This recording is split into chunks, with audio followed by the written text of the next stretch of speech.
What is up, everybody, and welcome to the Lost Boys Recovery Sunday night live stream with your host, me, Andy. Hey, I hope everybody's been doing well for the New Year's, getting out there, doing some digging. It's been a while since we did a live stream, not too long, but I mean long enough. I'm hoping to get back into them here a little bit more as it gets a little bit, obviously colder. It's hard to get out and dig. The ground's going to eventually freeze, and it makes it really hard to get out and dig. Still waiting on my mechanical core. Man, Diddy, where's it at, brother? I've been seeing a lot of videos with that thing. It looks pretty promising. I'm excited to get that machine. Until then, I'm going to swing with the Equinox 800. Thought about getting a 900. If anybody has one of those out there in the chat, let me know if you have one and if you like it. Got people flying in the chat. I think there's 15 people in here already. So welcome. I'll go over that here in a little bit and welcome everybody. I got a lot to go over tonight, guys, with an awesome guest. Something new to bring to the table. A little segment I like to call Digger Spotlight. We all start a YouTube channel out there, guys, and it's really hard to be noticed. Just like me, I mean, I'm no superstar YouTuber by any means, but it takes that point where you put a lot of time and effort into your YouTube channel, and you're like, YouTube just doesn't get you out there. They don't show your content, and you're like, man, is it my videos? Am I just not good? And that's not the case. There's so many YouTube channels out there that it's hard to compete. So I give the props to these guys busting out really good videos. That's my thing here tonight, is to introduce some of these newer diggers to the scene that do awesome videos. The guest tonight is really good with the drone, just his cinematic approach to his videos and how he puts them together. I mean, it's totally awesome. So we got a lot of video clips of his tonight, so stay tuned for that. Really, really good stuff, what he puts together. So yeah, that's the Digger Spotlight. Not something I'm going to do every week, or every time I do a stream, but something if you guys think there's somebody out there that needs to be, getting them a little bit more exposure than they have already, by all means, send me an email or hit me up on Facebook or however you can get a hold of me. I would definitely like to hear. Real quick, guys, I have another really good show coming up here soon. I have a special guest talking about Native American artifacts, about the different points, stones, all that stuff, as far as, just that old stuff that you might find out there, metal detecting, when you're looking at the ground. So a little bit different than metal detecting, but, here, Lost Boys Recovery Show, we kind of keep it open. Any aspects of treasure hunting, we're all about it. So, but enough blabbing from me. Let's look at the chat here quick. Sorry, guys, it took me so long to blab all out. I'm going to go back up to the top here. Brad Welsh, welcome. Kevin Myers, welcome, brother. David Alfonsonetti, I always say that wrong. I apologize. We got Viddy in here. Viddy, where's my Manticore, brother? Coming to get you soon, man. We got Gary Garvin, Hometown History Hunter. Welcome to the show. Two Taverns Todd, I'm glad you're here, brother. Talked to Todd a lot. He's a great guy. Hoping to have him maybe on the show here one of these days. Joe, Michigan Gems, welcome to the show. My man, Matt, Ski Searcher. What's up, brother? Good to see you in here. Phil Bortner, Dirty Digger, welcome. Tom Kingery, Shannon Bortner. If I said your name already, I apologize. I'm just trying to make sure I get everybody here. But yeah, hit the thumbs up. Thank you for whoever said that. My dog has more stardom than I do. Aldra, we got in here from Jersey History Hunters. Start clicking on some of these bad boys. So yes, I appreciate you guys being in here tonight. Kevin Myers, thank you for that super chat, brother. I didn't see that. I'm still catching up here on the chat. Thanks again for that, man. That kind of stuff helps me with shipping and stuff. I do have a few giveaways to give away tonight. Some snake skins, maybe a possible t-shirt and or some 3D printed stuff. So hang in there for that stuff too. We'll kind of just bust that out as we go. But yeah. If I forgot anybody, I apologize. Alex Detectorist, welcome to the show. And I think Kareem Equinox, welcome to the show. Got about 20 some people in here, so thanks for coming in. So let's get to it, guys. Apologize. So we went over a little bit about the Digger Spotlight and what to expect from that. There will be some more of those as far as that. Underground Buddha, I just saw popped in. Thanks for coming in, brother. But tonight we have, like I said, a really special guest. He calls himself the LANCO History Saver. Like I said, I'm looking at a little notepad here because I don't want to miss everything. His cinematography, his drone use, He adds a little bit of comedy with his blooper clips, his love for history, and not just that, but he's just an overall outdoor enthusiast. I like camping and stuff, as you all know. So he's gonna have a story to tell us about that. He lived outside for, I think he said, a year and a half in a tent. So that'll be an interesting story. I know Two Taverns Todd's in the house. He can attest to just kind of messing around with that and knowing how that goes. Not that he ever did that, but I know he's an outdoorsman himself. So, but yeah, let's get into it. Like I said, Digger Spotlight's all about bringing someone to the table that I feel like needs to be found and exposed. So that's kind of where we're at with the Digger Spotlight whole deal there. Yeah, Matt, I guess we'll bring him in here. I'll quit blabbing. I was just waiting a little bit till everybody was getting in here to the show. Let's read some of these comments. Hit the thumbs up. I appreciate that. Michigan Gems. Yes. I don't know. Has anybody out there seen any of Matt's before I bring him in? Have you seen the LANCO History Savers YouTube videos? If you have, in the comments, let me know if anybody out there if they're already subscribed to his channel. If they're not, if anybody out there is a moderator and they can pop his channel up here in the chat, I'd greatly appreciate that. That would definitely help me out. I did make some people blue wrenches. Not everybody's a blue wrench, but I have made some of them so they can help me out if they feel obliged to do so. Backroad Hillbillies, welcome to the show. I saw you popped in there a little bit. Welcome as well. All right. So, okay, Matt. Yeah, Matt Ski Searcher said he is subscribed to his channel and his editing is awesome. I will definitely agree with that. I dabbled a little bit with drone stuff, guys, but like Matt is like next level. Like he's new to the whole scene with metal detecting. We'll go over how long he's been in the metal detecting world and everything, and how long he's been flying his drone and stuff. But he's definitely good at what he does, just all around, and that's why he's here on the first episode of the Digger Spotlight. So real quick, guys, I'm just gonna maybe let's just see what we got here in my bag of tricks here as far as the sidebar. We've got a lot of videos to show, guys, video clips and or pictures to share. But real quick, I'm just gonna show you real quick one of his clips, just how cool he is with the drone. We're just gonna show one clip and then we'll get back into it and get him in here in a second. So check out this one clip, guys. This is the kind of stuff that he produces. Really cool. Just the sounds and the video and he's really good. Just check this out, guys.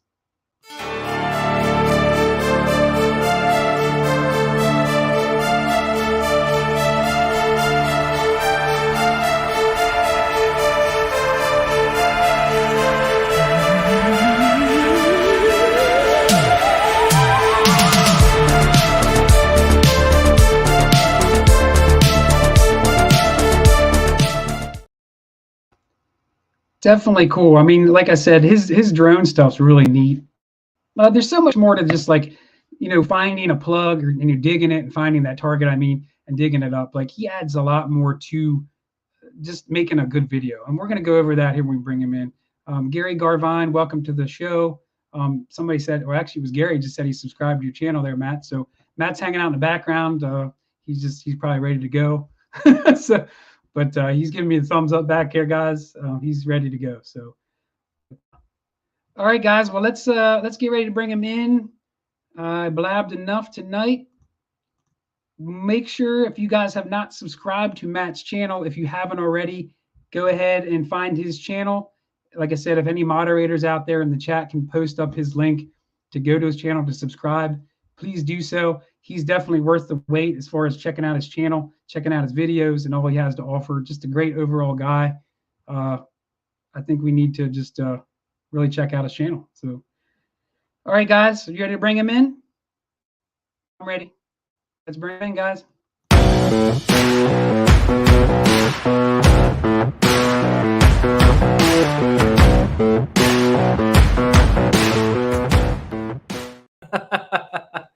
Awesome. Yeah. Welcome to the show, Matt. I appreciate you coming on tonight to join with us. Definitely, I'm excited for tonight's show. I'm really comfortable with you, brother. I mean, we kind of know each other a little bit. You know, we've hung out before, we've detected a little bit before in some past videos that I made. I got to Yeah. know you through the years through the club. We'll talk about that a little bit as well. But yeah, like I said, I got my list of notes. There's stuff I don't want to forget about. You definitely have a lot to talk about tonight, right? So Yeah, well, no, thank you so much for inviting me to be the first person on the Digger Spotlight, and yeah, I mean, I've watched your channel for a long time, and I think I told you when backstage that you know, like one of my first things, like when I got into metal detecting and watching YouTube, I was like, I really want to be on like a live stream or a podcast. That was kind of like this goal and that I kind of right. just envision. And hey, thanks for making that happen, brother. Thank you. Yeah, I mean it's all one of those things where you Yeah. put the time and effort into your channel, and it's like I said earlier at the beginning of the show there, it's hard to be noticed, and when you put that much effort like you do into your cinematic stuff and just all that extra stuff, it's not just hey I found a hole or I found a target, I dug it up and I filmed it. Like that's cool and all, but like it's really cool to see all that extra stuff that you put forth to produce such a quality video. So it's definitely cool. Aldra, by the way, thank you for putting up his link there. I posted Yes, thank you. his link up there so you guys can go check out his channel after the show. Make sure you stick around for the show for now. But yeah, Matt. So Yeah, let's get into it, man. I got, like I said, I sure. got a huge list of stuff. If I look down, it's because I'm looking at my list. I don't want to forget about asking some stuff. At the same time, guys, I will try to glance over and look at the chat. A lot of people are welcoming you, Matt. They're saying hi, Matt. Matt can't see the chat just because he wanted to focus on the show tonight. I said, don't worry about it, Matt. I said, just do your thing, and he can always go back and look at the chat and stuff.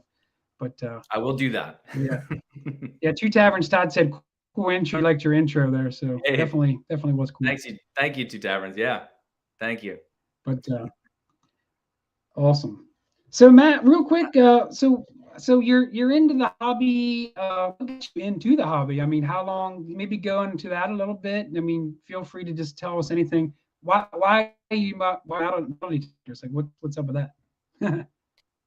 Yeah, so you know, like I have been so my first metal detector, right, was like that cliche Radio Shack little black box Radio Shack metal detector, and I got it. I think I was like 9 or 10, and you know, Right. didn't really find anything. I just thought it was really cool, and just I always loved history. And what really kind of sparked it was I remember very clearly as a child, like going to Gettysburg and Antietam. My mom would take us on these like little day trips or over weekend trips and really just kind of like Right. immerse us in that. And Hmm. I mean, I can clearly remember going to Gettysburg and just like feeling the history. And that's just kind of what it always, I've loved reading, you know, history books. I think when I went to Antietam when I was 10, I wanted to get that, old photographs of like the dead soldiers and like the old buildings Yeah. and stuff. Right. Like that's what I was into. Yeah. Yeah, I mean, we all have a different story how we got started in metal detecting. They're all kind of unique in a way.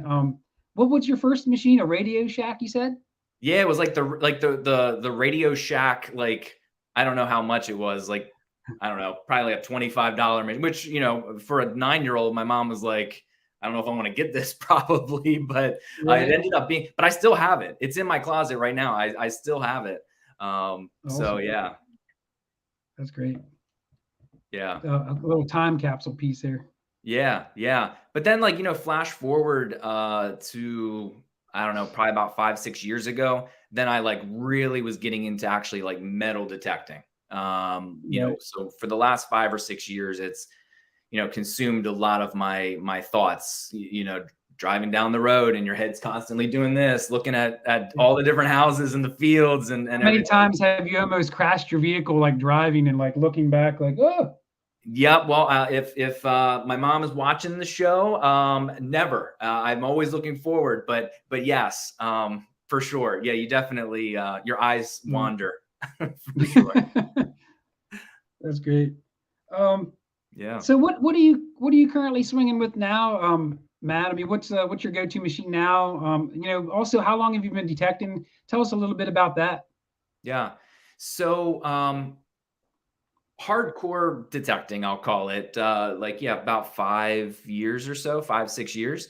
And Gotcha. um Yeah, yeah. I started out, kind of doing the research, watching the YouTube videos. What machine do I want to get? What is everybody? And you're just barraged. When you post that stuff online, you're just barraged with everyone's opinions and Oh yeah. thoughts, about this. So I started out actually with the Garrett A series. The middle road one. Great learning machine. Found a lot of cool stuff. About 3 years ago, and then I went to the Equinox 800. So it was kind of a jump, but I knew I really wanted to kind of learn the machine and really learn it. And I love it. I love this thing. Right. Yeah, I mean it's a great machine. I use the same machine up until I get the Mana Core. I'll probably hang on to it. Did you ever think about switching anytime soon, or you just still you still digging that machine? Do you think the new ones are? Yeah, no, I'm probably just gonna keep swinging this one until it Yeah, just conks out on me. Yeah, yeah. yeah, I don't see the need to It's upgrade. a solid machine. I mean, for sure. I mean, I know you found plenty of goodies, and we'll go over some of your finds here as well here sometime soon. Yeah. Um, so real quick, I guess a little bit off beat. What made you want to start a channel? I mean, like what was your purpose on starting YouTube? What maybe tell us a little bit about, do you do it for future reference to watch? I mean, I know you have some kids there and stuff. Like, tell us a little bit about why you got involved with the YouTube scene. Yeah, sure, sure. So it was actually funny. My stepson, he kind of was like making fun when I was asking him questions about how to like start a YouTube thing, because he does like little goofy videos and stuff, nothing crazy, but yeah, like when actually I should say some of his videos are pretty good, but I was asking him, he was kind of like, I don't know, you can't do it, or not really dissing me, but thought it was funny, and but the real reason was really just to kind of not take up space on my computer with Right, all of the videos, but also to be able to look back, and I like watching a lot of different YouTube channels, and I've always been creative, kind of liking film, that side of things. So right, why don't we just mesh it together and put it out there? And I know one of our actually first conversations that we had, Andy, was talking about like, some people, which, works for them, pumping out videos like 2 a week, 3 a week, right. doing this. And that was never really my thing, or even it still isn't my goal. It's like, I put out a video once a month. I've started to do some of them shorts. Right. But for a video, I mean, editing for me, I mean, I have a day job and all that, but that can take weeks and weeks of just kind of thought, planning, process, sound levels, all of Oh that yeah. stuff. Yeah. Yeah. Yeah. Yeah, I think that's what sorry to interrupt you there. I think that's what it's drawn me to have you on as the first guest here at the Digger Spotlight, because like I said before, you're more about the quality, not the quantity. I guess that's the best way to say it. Yep. You don't just put out a video every week, just to meet the demands. It's far more important to you to have a good quality video than just busting one out just to bust one out. You know what I mean? Like, I can tell you put a lot of time in your editing. Your like I said, your drone footage, just the way you put everything together is really good. If anybody, like I said, hasn't checked out your channel, I hope they do for sure after the show here tonight. And Yeah. subscribe, because, like I said, you put a lot into what you do. So definitely cool. Yeah, Um, no, that's like the perfect way to describe it. Yeah, that quality over the quantity. I just have right. always found, gets you farther. And like you said, I'm not in it to get 1 million subscribers or to get that paycheck that comes in. I don't even know really how you do all that stuff. But Yeah. but I think part of like finding these things, and I'm sure we'll get into it, but like just like when you're hunting, right? It's a great hunting by yourself and finding, cool treasure and a lot of trash, but finding these treasures by Right. yourself. But man, when you're hunting with someone, as like everybody knows, it's like incredible because you get pumped up for the other person finding something. Yeah. Just like in my last video when hunting with you, you found that Yeah. Merc diamond. I was like, oh my God, that's so Yeah. crazy. Um, Yeah. that's what's enjoyable. So I feel like YouTube is a really great medium now, because who doesn't watch YouTube really, for finding Right. things, how to do things, all of that, to be able to share that with whoever wants to watch it. Yeah, I mean, and once you find something, it's like, let's say, like I've yet to find a real, you know what I mean? And it's like I'll be in a field, I find one, and it's like I'm just like, oh, feel like I'm basking in my own glory because I finally found one after what 10 years I've been detecting now. I think it's been. So I Yeah. haven't found one of those things. Like just to run over and say, "Holy crap, I finally found one." You know what I mean? Like that's pretty epic to share that with somebody as well. So Yeah, yeah, absolutely. but so yeah, I got a bunch of pictures to show tonight. I might just see what we got here quick, just to kind of break the ice on a little bit of stuff to Sure, kind of get us sure. going here. Um, so yeah. So you have how many? You have the boy. You have a boy, right? Yep. I have a You have stepson who's yeah. I have a, a stepson who's 12. So in this picture, you mean to tell a story about this picture? yeah, oh yeah, by all means, tell us what's up with that. Tell us, if he's kind of involved in it. Has he sparked his interest as well with metal detecting? Go into that a little bit. Yeah, I guess it was about 2 years ago. I got my stepson the MIDI Horde metal detector. Great machine, for kiddos. But we were invited to go out into this field, and this was the very first time he's ever metal detected ever. And he's not Right. like, he likes history, but he doesn't come out with me, to all these different crazy hunts, wake up early, do all that stuff. He doesn't do any of that. But we were out in this field and he's swinging and hits this beautiful sound on his machine. I was like, that's a sound you want to dig. And he digs this flat button. And what's funny about it is I have not found a flat button yet at that point. At that point, I had not found a flat button. So he was, rubbing that in my face. And then I was like, well, I'm going to submit that to American Digger magazine.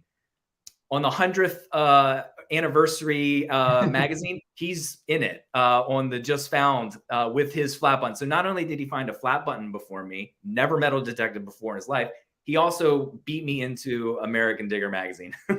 That's great. So, and So how he old was likes. he again? You said. So there.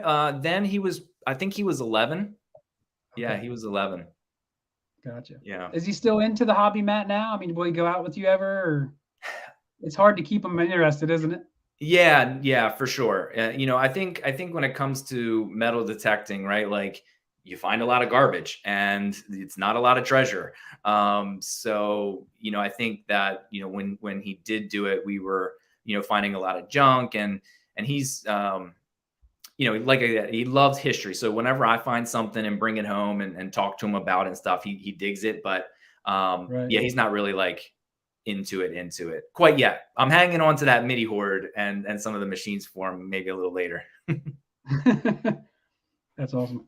Yeah, that's cool, man. It's cool to, like I said, we talked about sharing it with somebody else. I mean, that's definitely cool. You got someone there to share it with for sure. No, Um, absolutely. That made it, it's all fun and games. I think a part of me sure was a little jealous that he found the flat button before me, but like being able to see him like dig it up, hold it in his hand out of this field.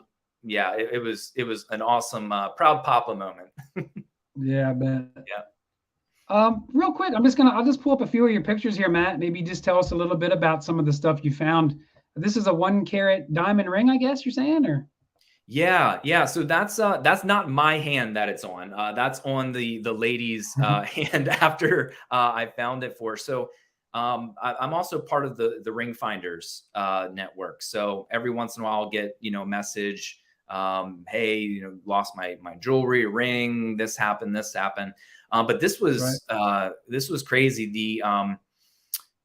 The wife or her fiance proposed to her like a couple months prior, and it was a really cute story. The fiance actually wanted to propose to her daughter too, and that was the ring he gave the daughter, who is I think she was like 6. So Yeah, very cute story, but yeah. the 6-year-old was playing outside and lost it, and it was, I think they said it was about 4 weeks that I was gone, and went out, and luckily I found it. Yeah. Yeah. Hey, Yeah. real quick, we got another ring finder in the house tonight. Oh Pink Pal yeah. Yep. Alley, treasure hunter. Hey, Pink Pal. Yeah. She's Yeah. found a lot of rings too, Matt. You know how that is. She was on the show as well before. Yes, So I was present for that show. Yeah, that's that's awesome. And there's nothing like being able to return a ring or a lost piece. Oh yeah, absolutely. Yep. yeah, yeah. Vinny says good deeds bring good karma for sure. Yep. Super cool return, beautiful ring. Yeah, Yeah, man. thank you, That's Shannon. sweet. Yeah, yeah. That they were happy to get that one back, for sure. Very cool. Very cool. Yeah, Um, yeah. One of the other, I want to tell the other ring finding story, if, you know, kind of while we're on it. yeah, and by all means, just keep it rolling, and I'll pull up some pictures, and we'll kind of talk about it. That's nice Yeah, too. yeah. So kind of along those lines, like with kiddos, I had gotten a call to come out to this school. It was like a little homeschool, and it was very geared to being like outside and playing and being hands-on with stuff rather than like classroom teaching. But um, they were, I think, first graders, and I got a call from the teacher that the little boy, they were like marrying each other in classes, like having little weddings, and the Right. boy snagged his mom's wedding ring and band off of the bathroom sink, took it to school to propose to the little girl, and then they lost it in this Oh, wow. backyard. And I think I searched like 4 or 5 hours for it and just could not find it Wow. anywhere. And this, you know, for anybody else that finds jewelry, or, you know, sometimes you have to really think outside of the box and kind of think like a kid. So I was like, well, wait a minute. If I'm a kid, I'm not staying on the ground. So I'm going to be climbing up in trees, and I'm going to be climbing on this stuff over here. So sure enough, I like walked up into this like playhouse thing, and there it was sitting, both the ring Yeah, and the band just sitting right there in the thing. And right I there. searched for 4 or 5 hours on the ground, but it was right there. Yep. Wow, that's crazy. Hey, Yep. real quick, talking about ring stuff. We're gonna go. So tell us a little bit about the ring recovery. I guess you got, which opened up some doors for detecting permission for the club here. What did you tell us a little bit about how you didn't find the ring, but some other things that you might have found out there? Sure. Sure. Yeah. So I'm the secretary for the Lancaster Research and Recovery Club, which is our club here in Lancaster, Pennsylvania. And actually, the president of the club had gotten a call to find a missing ring, and the lady, she owns some sports fields, and she thinks she lost her ring while she was cleaning some of the equipment. And so he went out and searched. I think it was like 8 or 9 hours, didn't find it, had me come out another day, help him. We looked for another 6 or 7 hours, didn't find it. Yeah. But while clearing out some of the garbage in the parking lot, I pulled, yeah, I think yeah, I pulled a Connecticut copper out of this sports field. Um, totally random. I pulled it up, and you know, you can kind of see the C, you know, ON kind of on the side, or the Yeah. EC, I think is what I have it right back here. But I brought it over to Gene, the president, and I was like, "What is this coin? Like, this is not something I've seen before." And he's like, I don't know. I think it might be. It's definitely large cent. So I, you know, cleaned it off and looked, and yeah, we figured it out that it was a Connecticut state copper in the middle of this sports field. But yeah, so you never know. You never know what's right under your feet. Yeah, I mean, was that deep of a target? I mean, is No, so that was actually, you know, a shout out to the Equinox 800. That was about 5, 6 inches down, right next to a square nail, and yeah, heard that thing, yeah, loud and clear. And it was one of those signals, right? Like, we're looking for the ring, so we're not really metal detecting, but it was just too good of a sound, and I had to stick my shovel in there, and that popped out. right. Yeah. Yeah. But That's crazy. what's great about that was, like, the ladies was super awesome. She was into history and all of that, and she actually let our club come there and metal detect, kind of like we're the only ones that were allowed, because it's private fields. So these aren't Yeah. like, you know, sports fields that anybody can go. So we got permission, and we had about I think it was, I don't know, 20, 30 club members come out, and I think just in about 6 hours, I mean, there had to be over 1,000 coins pulled. No, all clad, but I mean, it was ridiculous. You couldn't walk 2 steps without you were passing up penny signals. Is what it was. Yeah. But we What didn't find the right I didn't make it to that. I didn't make it to that, Matt. But how much money or how many quarters were found? I remember it was like insane amounts of clad change. And do you Yeah, remember the I don't totals? know. Yeah, I don't know what the total was. And I know there was some pretty nice jewelry also found there. But as far as like quarters, I don't know. I don't know if Gene's actually tuning in because yeah, I can't see the chat. But if Gene's chatting in, maybe he could post how many quarters he found. It was like every 2 steps you're finding one. I want to say it was like 300 quarters one person, or it was. Yeah. No, It was and that's not crazy. even exaggerating. It really, I think the Yeah. top was like 285 or like 300 quarters. It was insane. Wow. So Yeah. Matt, what's your favorite like aspect of the hobby? Like I mean, what do you like the most about like I mean, maybe what's your favorite kind of hunting? Like fields, farms, woods, beach? I mean, your videos kind of show a little bit of everything. Is there a certain one that you like more so than others or not so much? Um, yeah, I mean, I don't know. I mean, that's a hard question, but I mean, I think I like yards. I do Yeah. like yards. Yeah, they're hard to beat. Yeah, I don't mind um particularly door knocking. I mean, yeah, you get the butterflies, and it's kind of you're going up to this random person's house and stuff. But I like yards, and I like being Right. able to return stuff that maybe the owner's lost or whatnot. But fields, I would say fields is a close second. And then probably the beach, just because Right. if you check out the beach video that I did from this past summer, at the end, the little montage there, it's just bottle cap, bottle cap, bottle cap, can, Right. bottle. It kind of like makes you a little bit sad, or at least it does for me. Like trying to metal detect these beaches and just seeing all this garbage that people are leaving. Now, I'm not going to get too hippy dippy, but it's just so Yeah. sad that all that trash is there and we're finding it. But at least we're doing our Yeah, I part. mean, a lot of the times the beach does have a lot of good things. I mean, Sure. I always seem to do really well on the beach. I mean, the Equinox is a beach hog. I mean, Mhm. that thing has really opened up my eyes to just like, wow, this machine is awesome. Like on the beach, the Equinox is probably one of its best places and to shine, if you ask my opinion. Oh Fields, yeah. a good place, but the beach, man, is just like top notch for that Equinox. It's hard to beat it. Yeah, now I will It's say so that cool. I haven't done any like in the water at the beach because actually just at the end of last summer I got the Gray Ghost waterproof headphones. It was like found them on eBay, great price. So it was towards Right. the end of the end of the summer, so I didn't get in there. Yeah, oh, sorry, I was reading somebody. Yeah, I forget what I was gonna say. Yeah, Okay. yeah, I want to try getting into the water, trying to find those like the rings and Yeah, the jewelry that are really like in that surf area. So I'm thinking next summer I'm gonna be getting into the surf. yeah. I mean, a lot of the good stuff's there, right where right where the black sand is, right where the cuts are. Then you got to kind of dabble in the water a little bit more. I learned a lot of that stuff from my buddy Will, that metal detects. But yeah, a lot of the stuff is like the ladies will sit out there with their beach chairs, right on the water line, way down Mhm. there, and that's where a lot of the good stuff that I found is down in that area. So, but awesome, yeah, man, you got to get out in the water, brother. Yeah, yeah, yeah, and I want to hit some creeks, like where I grew up, and I'm originally from Hit me Maryland. up. What's up?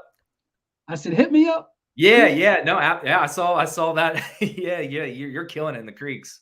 But yeah, no, being from Maryland, I grew up like right on Deer Creek. I don't know if anybody's familiar with that. It's kind of like northern Harford County, but people tubing and fishing and yeah, I want to get in the creeks a little more because that's always because then you got the mills. A lot of old mill sites that are next to these creeks and rivers. You really find some cool stuff.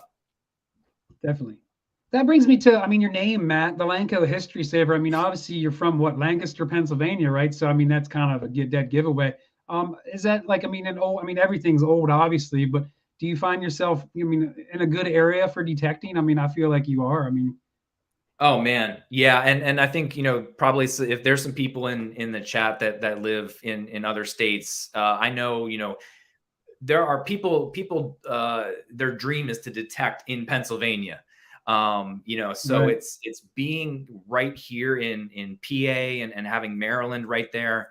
I mean, it's like the quintessential metal detecting kind of area. The right. fields, not much mineralization in the fields.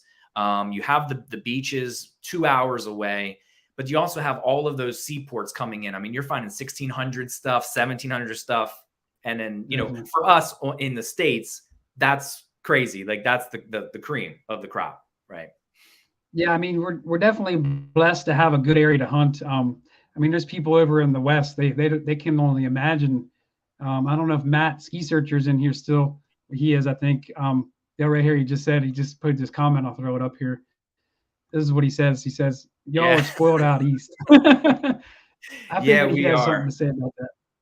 Yeah, But no, no, yeah, we yeah, absolutely are. And Gettysburg. yep, and That's close Gettysburg. by Yeah. to me anyway. I mean, so we're definitely in a heck of a spot. Yeah, yeah. I mean, you have so much history, coming in right into this area. It's crazy, and with Lancaster being, one of those cities that, and I think actually, and I had it written down, but I can't remember. Maybe we can find it. But for I think it was one day, it was the nation's capital. So we have a Right, lot of yeah, like old school colonial esque stuff happening right here in the city. And right. yeah, yeah. It's awesome. So I was just So reading the Matt, little thing that popped up. uh, Matt, how long have you said you've been detecting now? It's been Like about seriously, like 5, 6 years. Yeah, okay. yeah, five, Is six there years. something out there, Matt, that you really truly want to find? I mean, for me, like I mentioned, it was the real. Like I've still, after all these years detecting, I found 1700s coins, plenty of old coppers, plenty of silvers, seeded stuff, but never that real yet. I mean, it's just I'm like I can't find one. Is there something? What's your white whale? Yeah. So, I was trying to think about that, and I have like two. I have the white whale, and then I have like the thing that I really want to do. So the white whale, and that last video of you hunting with me is that mercury dime. I can't pull one. Like That it. was a barber dime. That was a Oh, barber barber dime. dime. Yeah, that's right. That was the barber dime. I Barber. have not Yeah. actually. We can go with that because I mean I found 1700s coins, 1800s coins. I have not found any silver coins. Right. I think maybe one 1962 dime, like Roosevelt, Gotcha. but no mercury dime, barber dime, quarters, no silver. It's like eluding Really? me. I don't know. It's Um, crazy. yeah, so when you pop that out at that church that we were He's hunting, like, oh, I was so screw happy you. for you, but I really Wanted to punch me in the mulligan. That's great. yeah. But the one thing that I really want to do too is I really want to find a class ring, and I really want to be able to return it. I Yeah. like that again, like with the ring find stuff. It's just so cool to think about, like if you can find the person that had that ring on their finger Yeah. that lost it. And I know I actually, and my wife knows this, I actually lost my ring metal detecting, and I lost it for 4 months before I found it out in a field.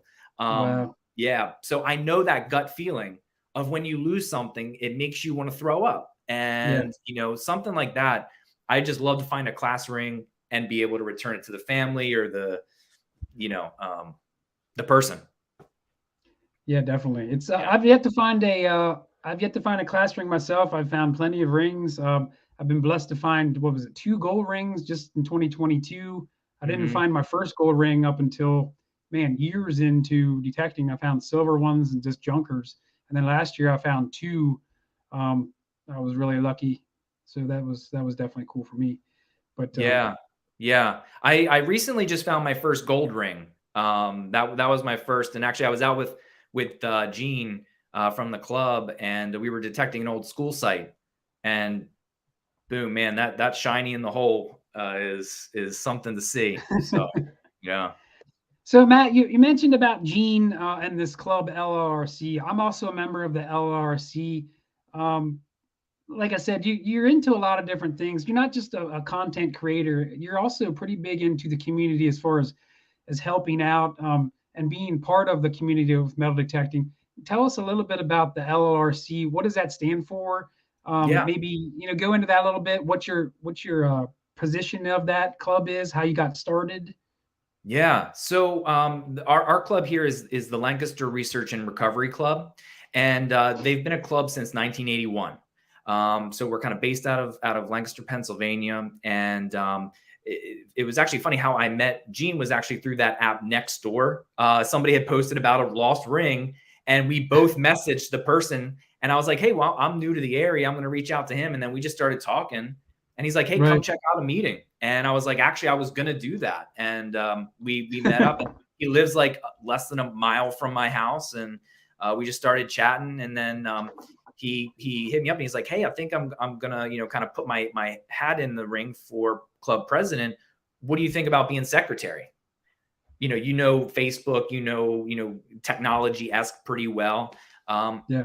Awesome. And I was on. So yeah, so I'm the secretary for the club, and kind of really, taking the club and bringing it into 2023, if we will, right? Like Yeah. using Facebook, showing club members how to use those websites. I know Andy, we kind of tag teamed at one of our A little meetings, bit. like Yeah. looking at the old maps, but bringing in a projector and shining it up on the screen and showing how to do the overlays and all of that. So really Yeah. kind of bringing that in to the club. Yeah, I mean, no offense, but the club, I mean, before, it wasn't a bad club, and it's a great club now. And before, I'm sure it was good too, but it did Yep. need a little bit of a reamping. I feel like, see, I was a member of the club several years before, and it was such a long drive for me. And like I Mhm. said, nothing against the club, it was great, but I just felt like it was like some older gentlemen, and there wasn't much being put forth. Once Gene took over as president, and you came aboard, you guys really started pumping out some newer ideas, newer vibes, kind of juicing up the whole situation. Juicing, I said juicing, ski searcher will get a laugh for that, but juicing it up. Yeah. But using the juice. But no, it got better, I really think. And I decided to rejoin the club because, like you said, you're a tech savvy kind of guy like myself. And I feel like it started to really boost the morale of the whole club. And I noticed some new members. We got some members in here, Kevin Myers. I don't know if he's still in the chat, and some others that just joined as well. So definitely Yeah. a good job with that. No, absolutely. And just like anything, something has to continue to evolve to grow, right? So it Right. can't stay stagnant. And I wasn't familiar with the club prior, and there was great things going on. I mean, I got all of the old archive pictures and everything, and it was all really great. But it's kind of like, okay, well, as members start to get older or start to leave the area, how are we bringing people in? And then what brought people in 20 years ago isn't going to bring people in right now, right? So like, how are we going to really market? How are we going to get it out there to show like, hey, this isn't just the 2 a.m. infomercial for metal detectors, finding rings on the beach. Like, what else can you do? And looking at the history about it. So yeah, no, it's great. We have a lot of events, club hunts, open hunts. We actually did a metal detecting 101, which I think you wanted to chat about. But Yeah, yeah. so like I mentioned, Matt's also a great guy as far as doing stuff for the community. The Metal Detecting 101 event, I was not able to come. Kevin Myers said I'm still here. He's lurking. Kevin Myers is a great Hey, guy. Kevin. He's part of the LRC club, tuning in to watch Matt. So thanks for tuning in tonight, Kevin. Yeah, But thank you. yeah, the Metal Detecting 101 event. There was a no. Say it for me. Say it for.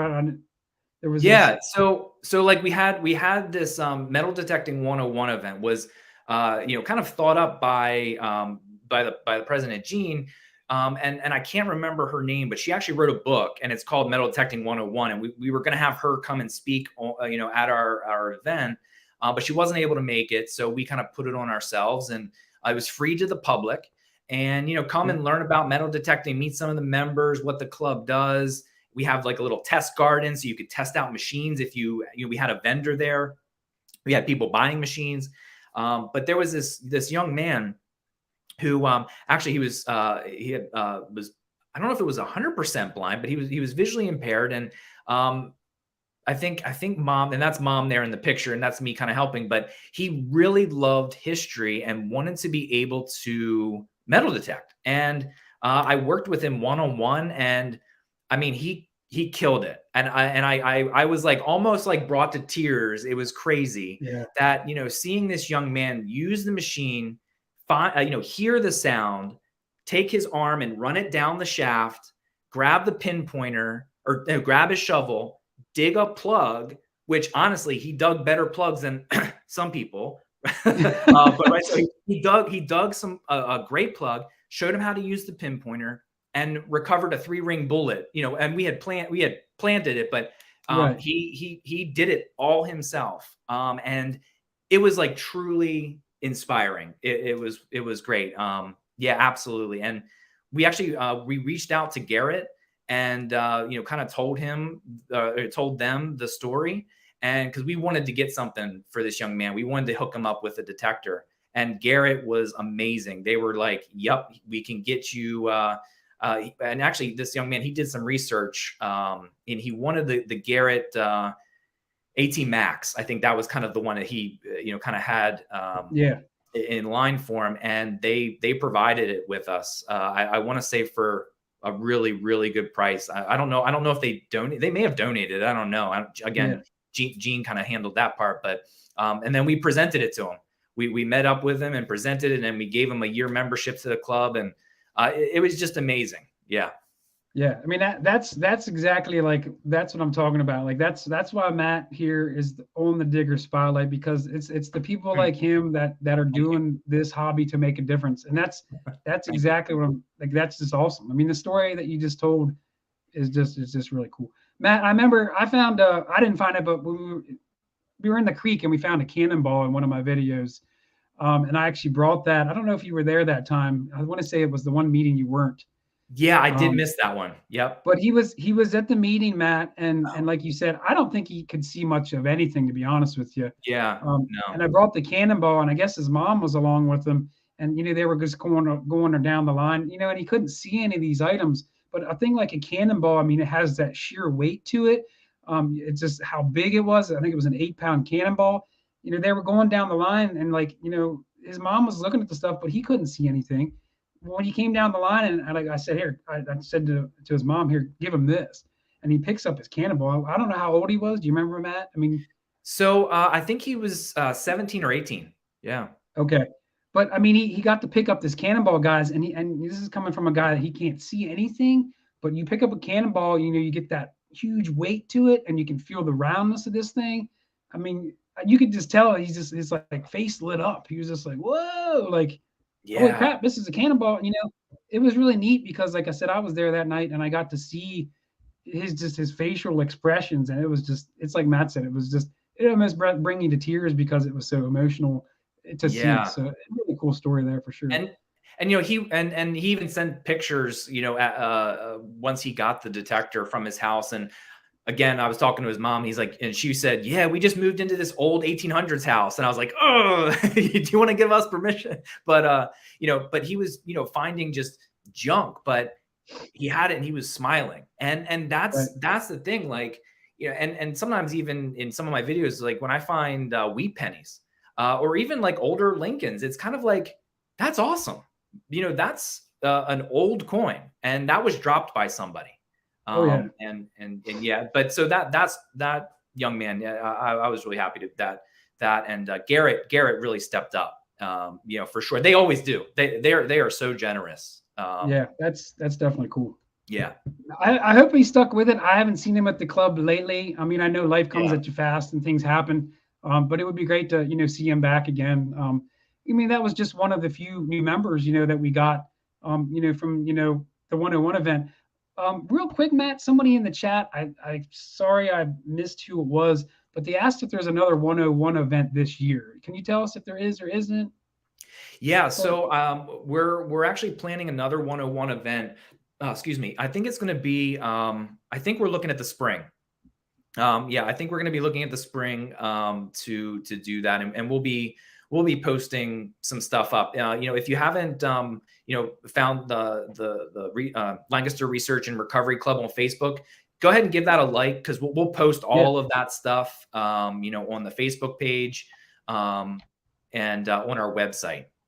It's lrrc.org. But yeah, Right. we'll post them. But we are planning on doing it, and it's actually going to be at a different location this time, I believe. So we kind of going to branch out, maybe get, Lancaster's huge, so it can take you an hour to go, the whole length of it or whatever it is. So we're going to try to move it around a little bit. Right. We got Dustin. Dustin's in the house. Thanks for coming. He's also a member of the LRC. He also did a presentation as well for the club. Yes. So yeah. Thanks for tuning in, my friend. Yes. So yeah, about the LRC. Real quick, since we're talking about events, and then we're going to go into what I'm excited about is your drone stuff and just how you put videos together. We'll get into that here soon. But we're talking about events. You also were part of another thing. It was called Camp Security. Tell us a little bit about that. I was involved with that once or twice. I think you did a little bit more than that than I did. Tell us a little bit about Camp Security, how you got involved with that, and what's this whole situation with that? Sure. And actually, there's some really exciting news about that too. After this past year, so just east of York, there was the Revolutionary War POW camp, and it's actually the last undeveloped Revolutionary War POW camp. And it was actually two. So it was Camp Security and Camp Indulgence. And they pinpointed where Camp Indulgence was, which was kind of up on this hill.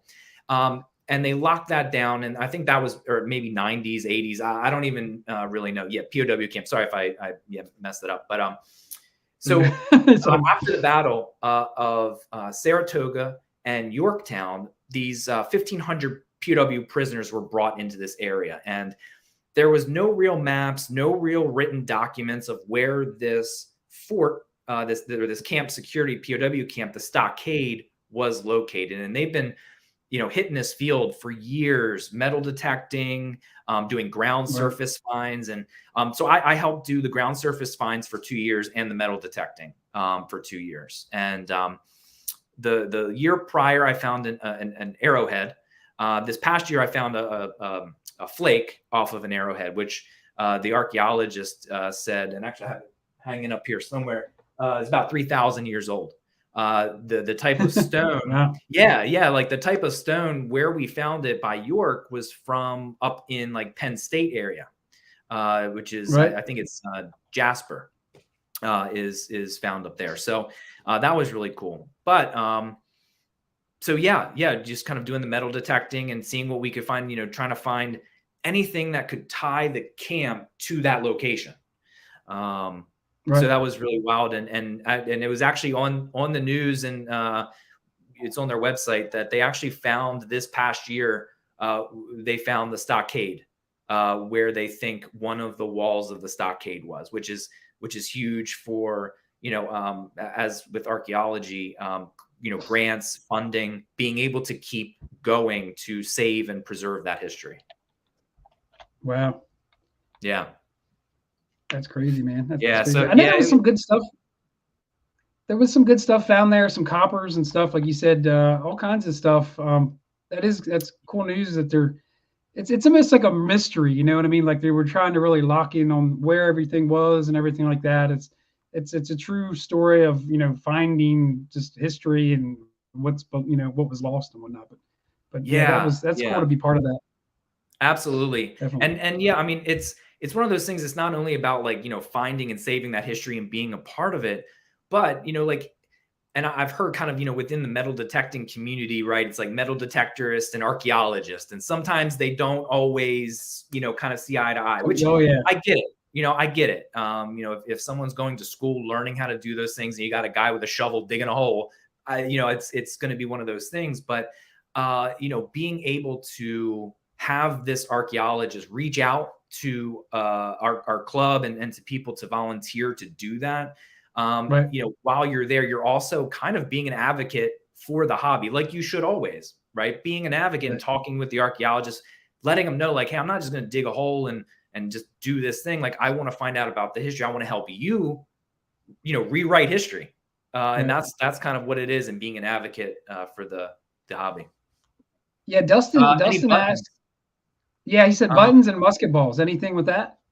So I personally didn't find any buttons. This past year, I did find a cufflink, which could be dated there. One of the other gentlemen who's actually a member of the club, he did find a pretty big flat button. I Right. think 3 years ago, they did find a button that was tied to military. It was a Rev War military button. Yeah. That kind of put them in the general area. Right. And Yeah, I I have a mean, video on it. You can kind of see that the drone kind of comes up and you can see the area that they kind of focus on. right. Yeah. That's cool. The thing with that, guys, like I mean, what he's describing is this archaeological. They have certain days when it's just like finds by surface finds, and then they have the certain days where they have metal detectors comes in, and like pretty much that situation with that is like if Matt's cruising along with his metal detector and he gets like a really good signal and he digs it up, whatever he finds, guys, he has to put it on top of the ground, and then they give you what, red flags, and you stick that red flag in the ground, and it's like if you found that real that I've been freaking eluded to find, oh, you know what I mean? If you're Yeah. being an honest person, it would be very hard to do the right thing. But I mean, that's Yeah. how the name of the, when you're doing that, that's what you find it, you stick and you move on. It's just, they Yep. log it all, right?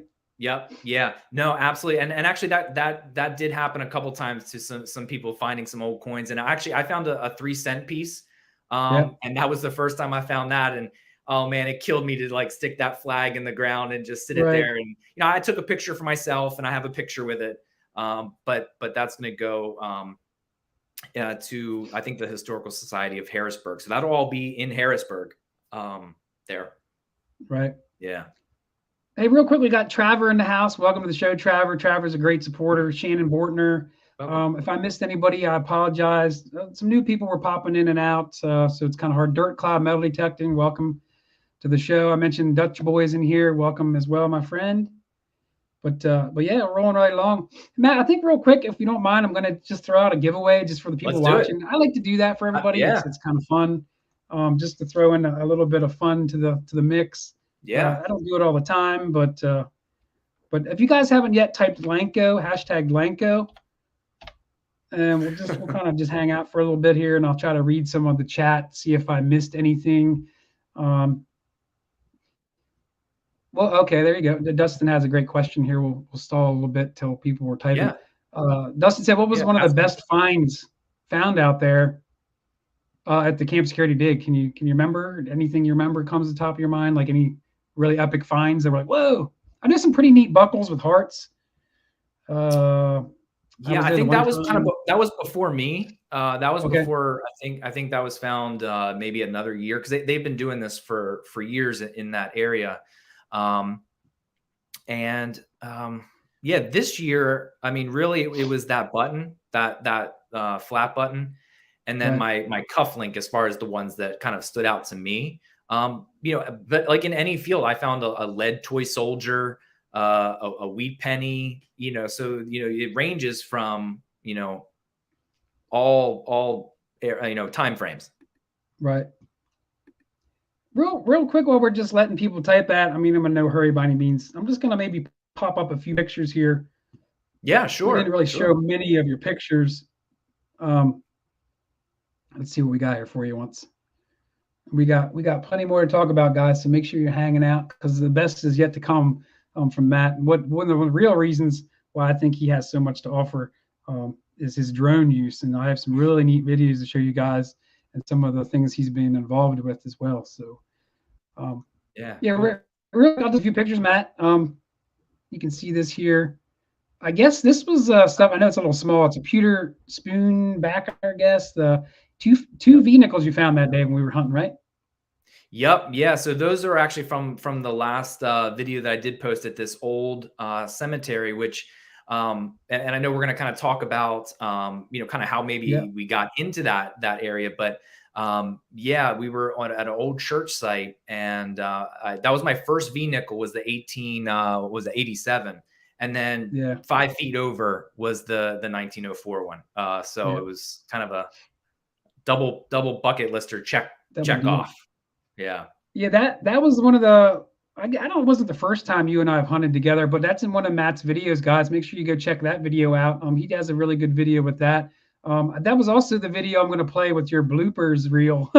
Matt adds a little bit of comedy in some of his videos sometimes, and in that particular video at the end of that video, he has a little bit of a bloopers reel clip, if you will. And I'll play it later just to just kind of be a goof about it. But yeah, no, it's great finds there. It was a great day of hunting. A lot was found there. And we'll go into that here a little bit about how you got that permission and what you were doing to get that permission as well. So very absolutely. Cool. Yeah. All right, guys, I think we're going to pull the trigger on this bad boy here. See what we got for the giveaway tool. We're going to see who's going to win this. We've got 24 entries. Not everybody typed it. If you did not type LANCO, please do. And we're going to pick it here in a second. Did not giveaway. Oh, yeah. What are we giving away? Holy crap. Oh, okay. So from my buddy, and then we're going to have some like scene problems. Matt and I already talked about how the green screen is kind of like, wah. So everybody knows what snake skins are, and I'm going to hold these up. I got a pink one and a green one. Vidi was so kind to send me a few goodies just to hand out for giveaways. So Vidi, if you're still in here, I appreciate you doing that, my friend. Thank you, Vidi. Yes, Vidi from West Shore Hobbies, guys. If you guys are looking to get a new machine out there, please check out West Shore Hobbies. Vidi, a great guy. I'm going to kick his butt soon if I don't get a Manicore. I'm gonna kick his ass, man. No, but no, still waiting for mine. But he has some 900s and stuff in stock, and 700s, and anything you're looking for metal detector related, guys. Please check out Vidi from West Shore Hobbies. Like I said, Vidi, thanks again for sending stuff. Whoever wins this giveaway, we're not gonna keep blabbing about the giveaways. I have a pink one and a green one. So if you let me know, whoever wins, you either want the green or the pink one, and I will send them out to you along with the West Shore Hobbies sticker and a Lost Boys. I got new stickers, guys. They're like clear on black. They're pretty cool. But yeah, Vidi, Kevin Myers says, bam. So, but all right, guys, long enough has been waited. Let's just pull this. Good luck. Good luck. Yeah, good luck, everybody. And we'll go from there. See what we got. Bah, bah, bah, bah. Pull this up. Oh, all right, guys, you see it? Here we go.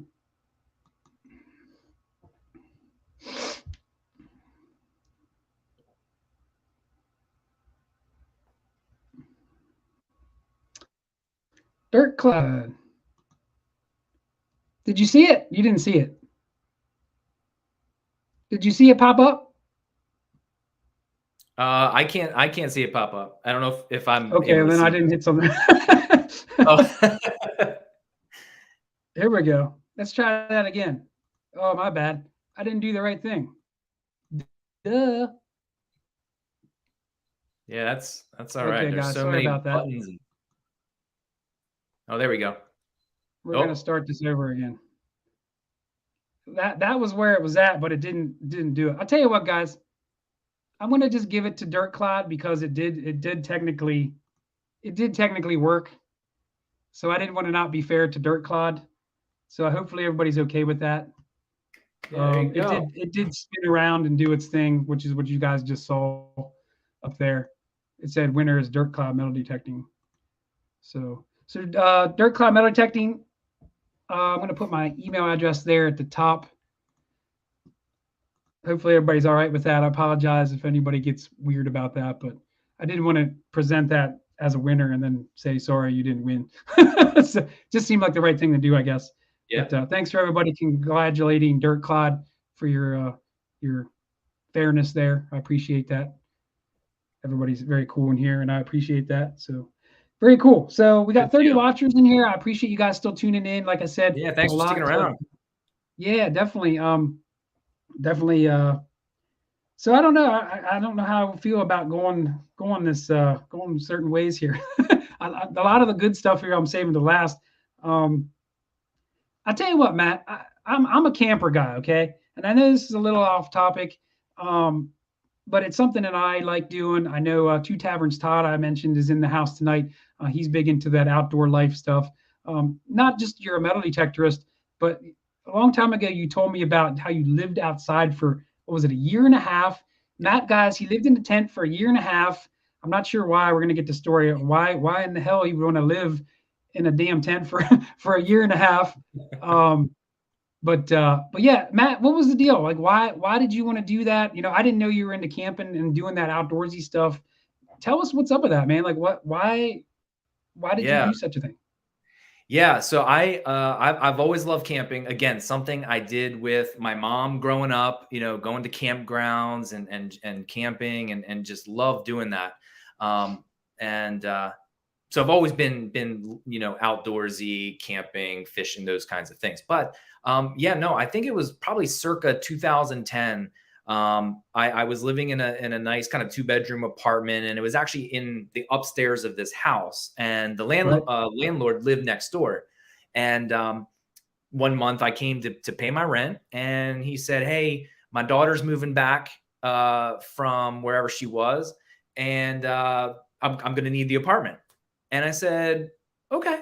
Like, I kind of wanted to, I was thinking about, like, I really want to experience something that's kind of extreme now while I'm young. I was, probably Right. 28 or so at the time. And I was like, well, my buddy has this Christmas tree farm next to this other like 100-acre farm. So I'm going to ask him if I can move into his field and pop my tent up there. That's what I did. I put all my stuff in a storage unit and put my tent up. And I was out there from fall 2010 through almost 2012, kind of like that December, I think, is when I packed it in. Now, I will say, though, I still went to work.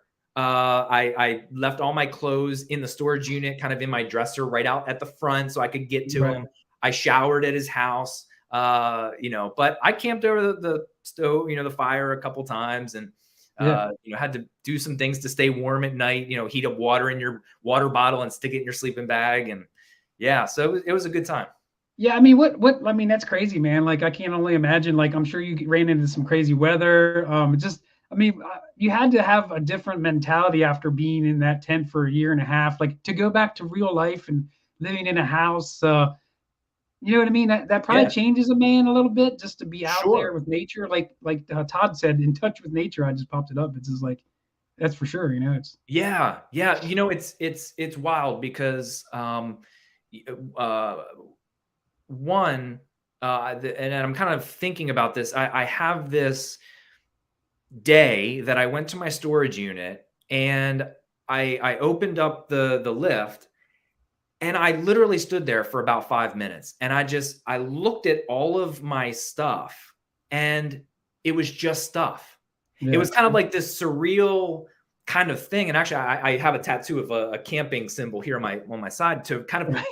commemorate that. Because like, I opened this thing and I was like, oh crap, like this stuff is just stuff. I don't need any of it. Like, I could Yeah, close that door and you'd be fine, right?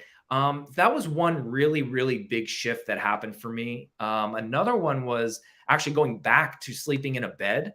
Man, I was so sore after sleeping in a bed. Like, sleeping on that hard ground, it right. really grounds you and connects you to the ground. My back felt great, my neck felt great. But yeah, going back to a bed, it wasn't the same. Yeah, I mean, you mentioned about like all those things that one does not need. It kind of reminds me of what you said. I mean, I don't know if anybody out there saw that movie, The Fight Club. You know the movie I'm Yeah. Oh talking yeah. about? Oh yeah. Oh yeah. Like, Well, and the that first rule is movie. we don't talk about it. Well, that's right. That's right. We don't talk. But I mean, a lot of that movie is about, Yeah. Brad Pitt was telling the guy, it's all that crap, all that stuff you don't need. And it's kind of funny how you said that. And that for some reason, Fight Club popped up in my mind. You know, just to get through life, you don't need all that extra crap. You don't need, the coffee. You know what I mean? All that stuff's Right. great. But to live that long and not have that stuff, it had to be, like I said, probably a heck of an experience. So that it's neat.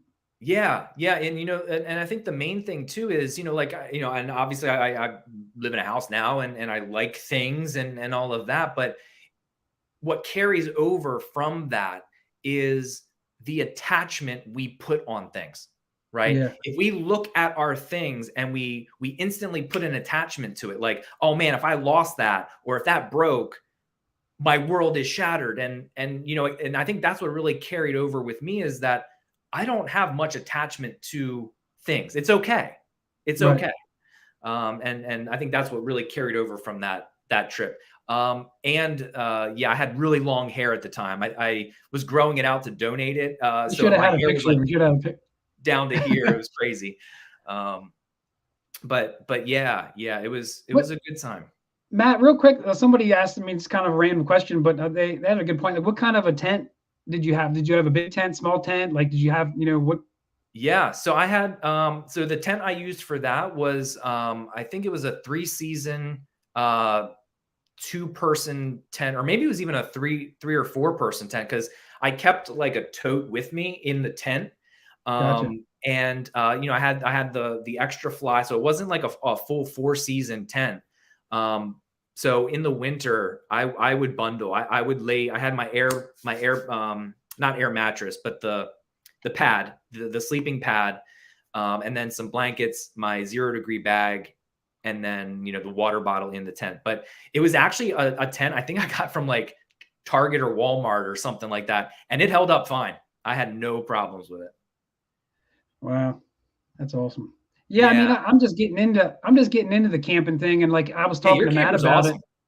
Yeah, I mean, I appreciate it. But like Matt's like, oh, I camped, I'm like, man, this dude's hardcore. I mean, I'm in like a roughing it type of camper, like a 12-foot camper, but this dude here, he's like camping in tents for a year and a half or something. It's like, Yeah, yeah.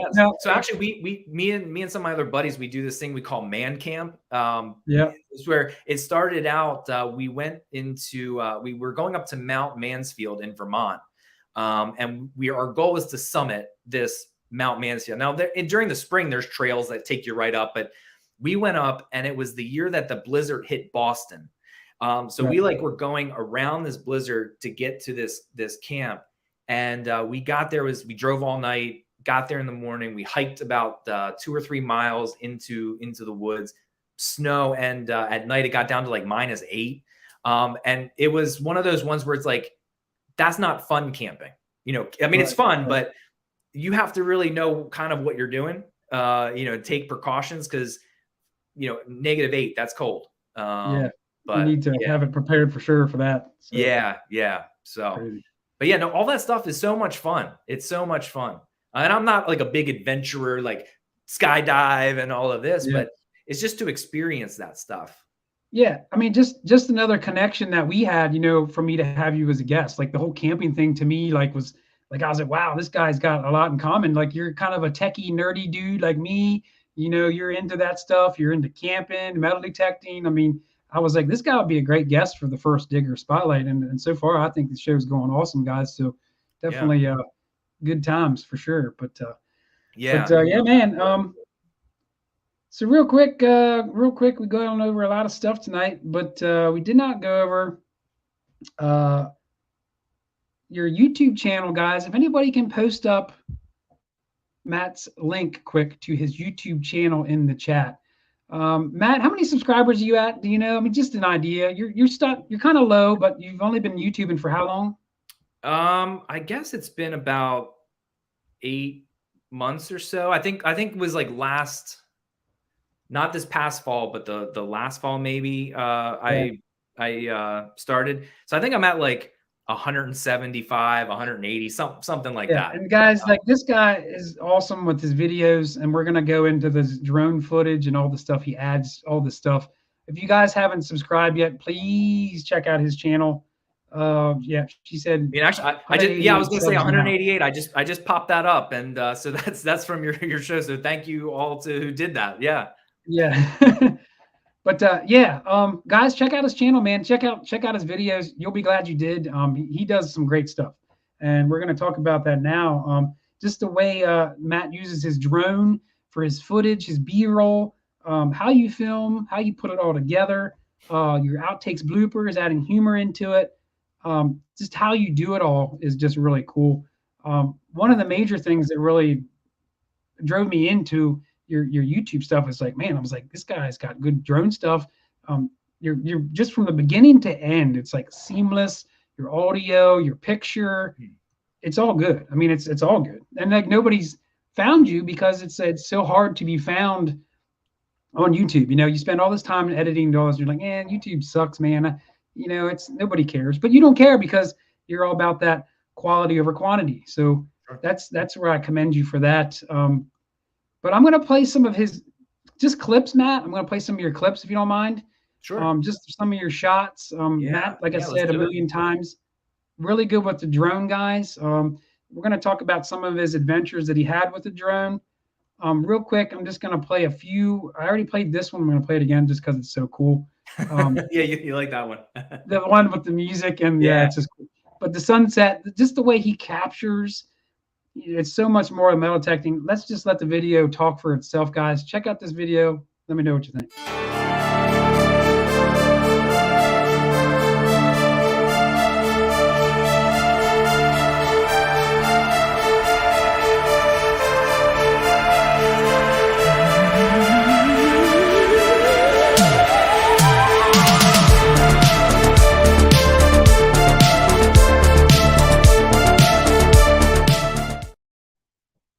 Nice.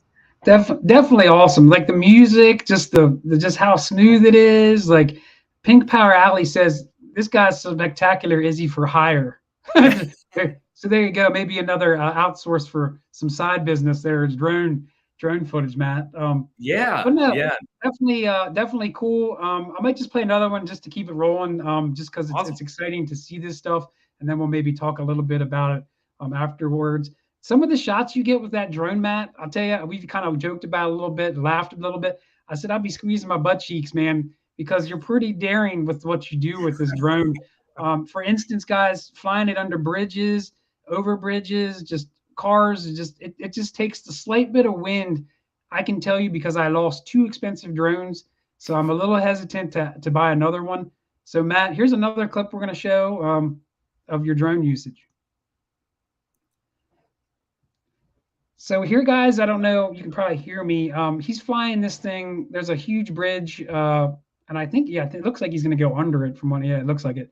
I mean, this takes a lot of courage when you have an expensive drone to fly underneath of a bridge like that. Matt even claimed it was a windy day. We'll go into that here a little bit. Yeah, it was pretty windy, and I'm actually standing over there on the shore, and yeah, you couldn't really see where the drone was because it was up against the black sky, and yeah, that was a pretty fun shot to get. It's amazing. It's amazing how good the clarity and just how smooth the roll of the drone is. It's really neat. Another shot here I'm going to play real quick, guys. I like just rolling them out just so you can see different ways he does his stuff. Here's another video real quick. Here we can also hear me talk, I guess. Just another cool shot of him going underneath the bridge. I've actually metal detected really close to there.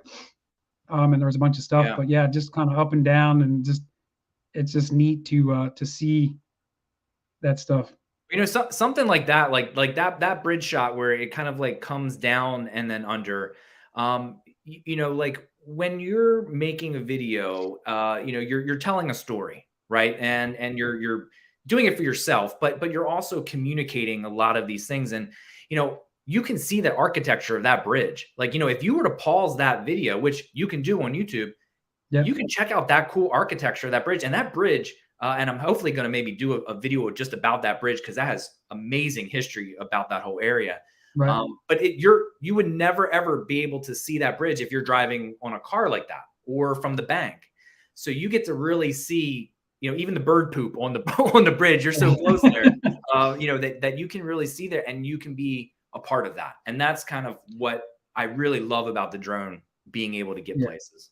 Yeah. I mean, not only is it cool looking, but it can also kind of tell a story, and it can show you like land features. Like I've used mine to find like irregularities and like up above, like you can see a lot of information, I guess, using the drone. So it's kind of a tool as well. Right. So Absolutely. No, absolutely. Yeah, getting that bird's eye view. Yep. Bird's eye. Keep a Matt, post Matt, eagle. Yep. put the bird up. Yep. That's funny. Right when you said bird's eye view, It Ski came up. Searcher put the little bird there. That was funny. Yeah, yeah, no, it's great, and yeah, I know like the pictures you showed me, finding those things in the field, when you're at eye level, right, you're seeing things at eye level, but if you can get above it and look down on it, right, you're removed from that perception, so you can see the ground indents of where maybe an old foundation was. You can see in the woods where an old fence line, runs from those aerials. And it's not just ones you find on aerials.com or historicalareas.com.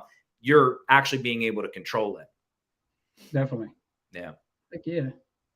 That's so you were kind of let me see if I missed. I don't want to miss any clips. Real quick, we kind of went over. We're going to go back and explain about. We did kind of glance over this a little fast about your permission that you got with to get to the one that we hunted together about fixing the gravestones and whatnot. But we're going to keep rolling with the drone stuff for now. I don't want to forget about that because that was definitely cool. But as far as projects and things that you were using the drone for, I'm going to keep rolling with that.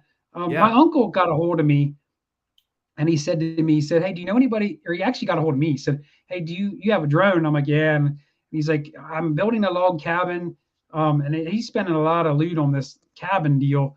He's repurposing guys' old barn wood, which it's not like he's the first person to do this, but my grandma helped out with this. They actually used a pinpointer, like a Garrett, pinpointer, and they located all the nails in these beams, and they removed them all. And he's been stripped, bleached, all that stuff.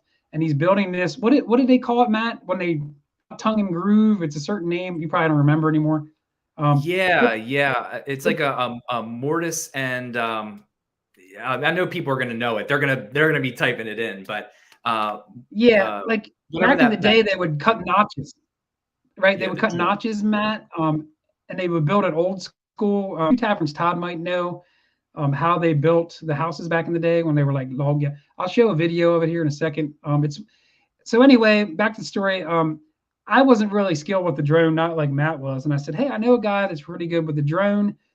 I can send him your way." You went over to my uncle's house and you helped him out, and you produced a little bit of a footage, which I'd like to see the end result, what he does with that or what his plan was. Yeah, it's so great. He actually just, I was just talking to him the other day. He's making some progress on this project, and I'm going to be getting back over there to kind of get, as he goes along with the progress of it, get more of the drone stuff. But it's a fascinating story, and he sent me old pictures of the barn and what he's turning it into. It's going to be amazing. Yeah, it's totally like revamped and redone. It's totally repurposed. I'm just going to let the video kind of speak for itself, Matt. This is Matt flying his drone kind of through a shed. It looks like Amish fellows, I guess, are building it. Yeah, they're helping you can tell by their clothing. If you look, it's like you can tell they're Amish guys. But let's just show the video, Matt, and let that do the talking for itself. Here's the video, guys, of Matt flying his drone through my uncle's house that he's currently building now. Yeah.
Definitely. Yeah, it's such a cool house.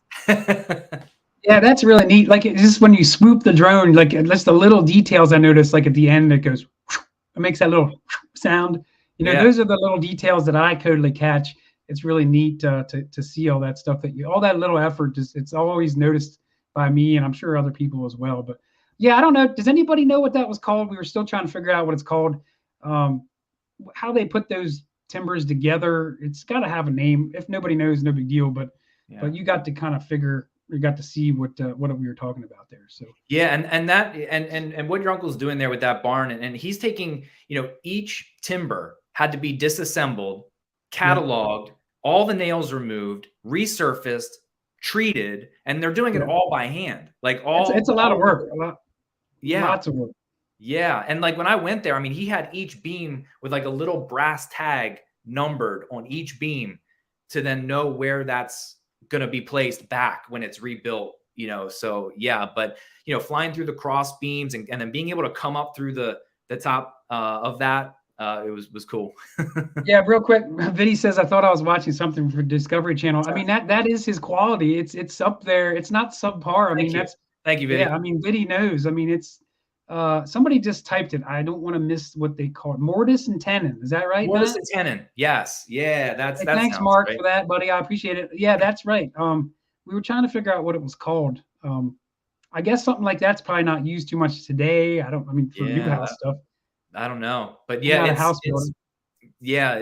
having your uncle reach out like that was fun. And as you kind of could see, the wind is going, and I don't know if you want to kind of talk about the actual drone. I have it kind of right here. I don't have a huge budget, and that's another kind of thing that I really want to convey in my storytelling is, you don't have to have the $1,000 camera or this other thing. So I just saw that comment. Yeah, drone fly. So actually, in one of my videos, the old red brick house, there's a blooper of me flying the video of the drone while I'm detecting over it, and I hit a bush, and it just kind of falls in the bush. But anyway, on eBay, I was searching for the DJI Mini 2. Now they just came out with the DJI Mini 3, but this is it. It weighs 249 grams, which is actually 1 gram under the limit where you have to register it with the FAA, FAA. Yeah. So I think sometimes I see the FFA, like the Future Farmers of America. Farmers. You don't have to register it with that. But this is a wonderful drone that's, relatively affordable, and it has a wonderful camera. You can, have, all these settings. The gimbal on it keeps it nice and smooth in pretty crazy wind. And I love this thing. Yeah. I mean, I'm still looking for one at a good. I mean, the price isn't bad on them now, but I'm always, trying to find. I have one now. It's not near as good as the one Matt uses. And you can tell. I mean, the quality is way better in his videos. But yeah, I mean, I think drone sales might go up a little after the show. Hey, absolutely. Yeah, absolutely. I mean, it definitely takes some practice, kind of getting used to, the controls and learning that. And, I'm no, expert in it. How much? So the DJI Mini 2, they have it. You can buy it, separate, or you can buy it with, extra batteries and things like that. I pieced mine together from eBay, honestly, but I think you can get this one for the whole bundle, controller, battery, and the drone. I think you're looking at like $499. I think $399 or $499, something like. Now they just came out with the DJI Mini 3, so maybe that Mini 2 is going to go down a little bit, but yeah. So you're looking like full setup. You could get it for under $600. For sure. And not that that's cheap, by any means. Especially when you lose 2 of them like I have. Because mine were $400 drones at the time, and I think they still are. I lost $800 really quick.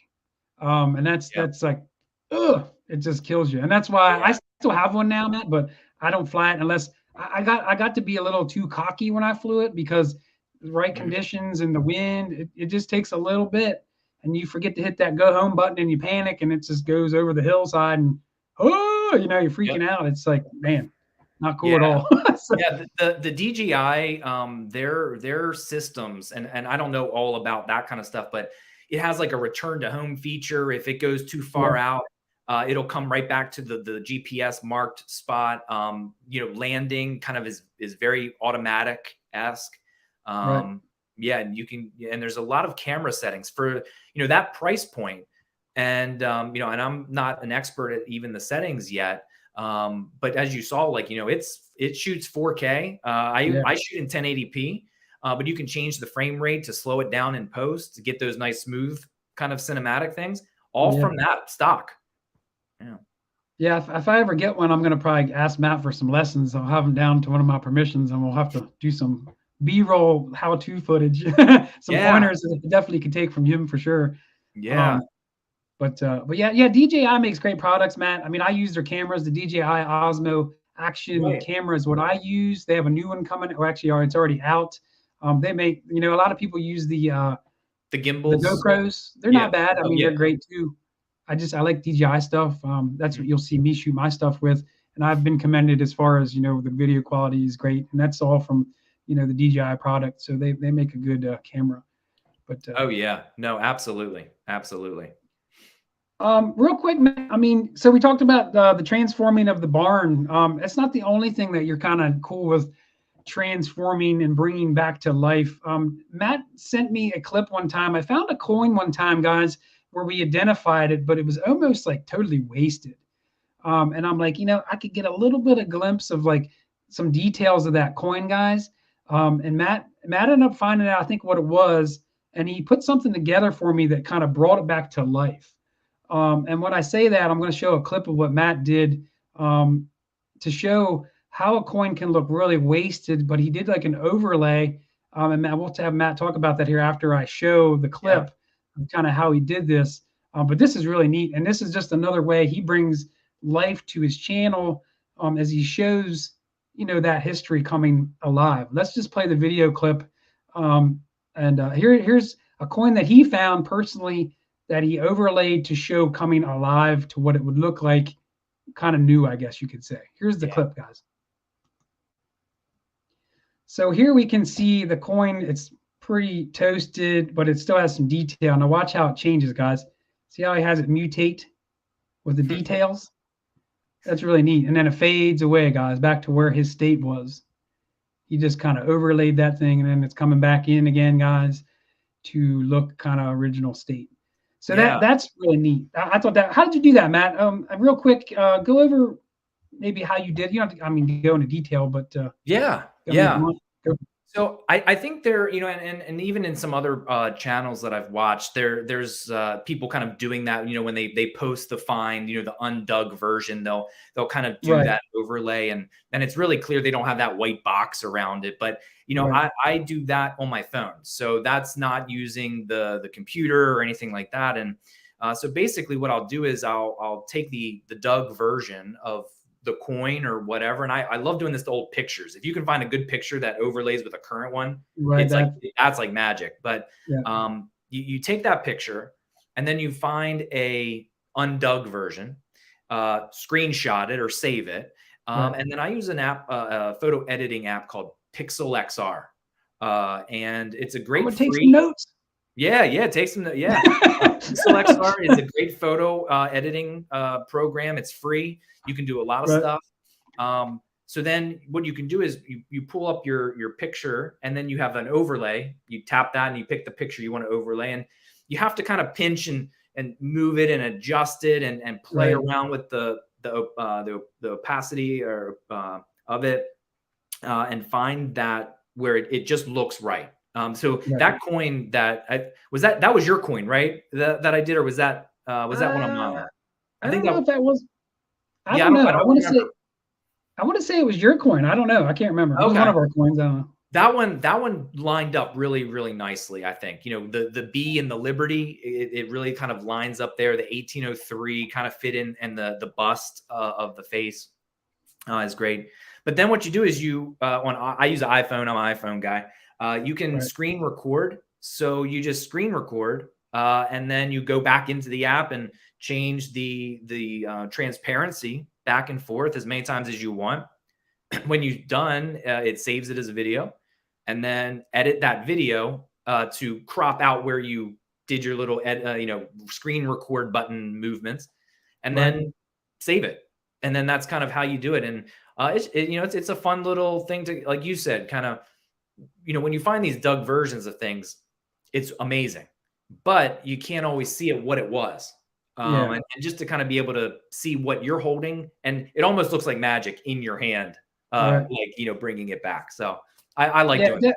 It definitely, it sounds, I mean, it's just like I said, the little things that you do in your videos, it just adds more value to your channel, and just it's really cool. These are all little just key points that I like to share with you guys, just to show you, why Matt's different. He's just not that, hey, I got a signal, let's dig it up. Hey, it's a mercury dime, or Matt hasn't found one of those yet. Aha.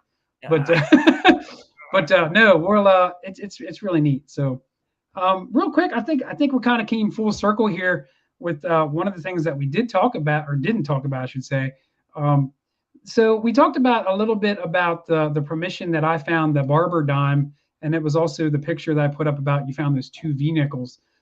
Explain to me real quick what got you into that permission. Like why, like if you watch his videos, guys, it looks like he's metal detecting in a cemetery, but he is not metal detecting in a cemetery, so don't freak out and say, oh, he's this dude's metal detecting in a cemetery. It was not in the cemetery, guys.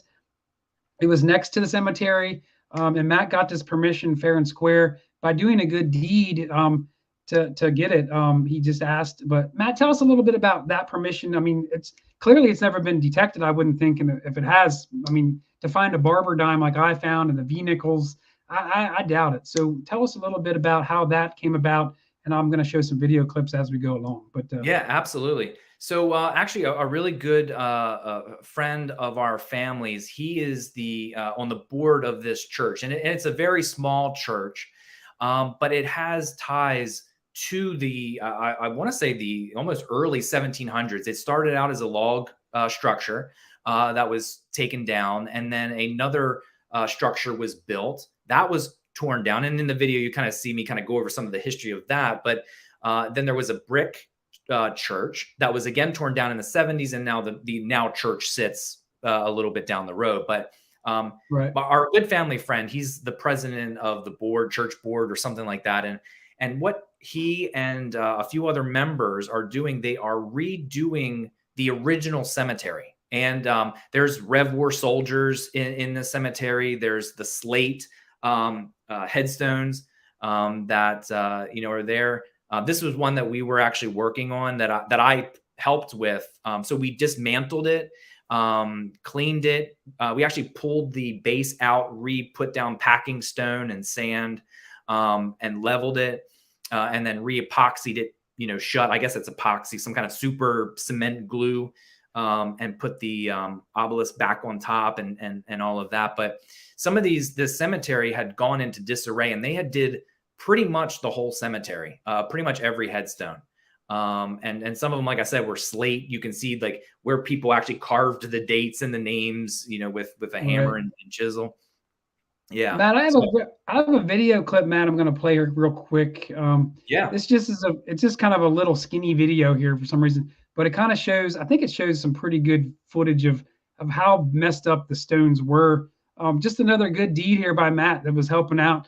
That served as it got him a permission.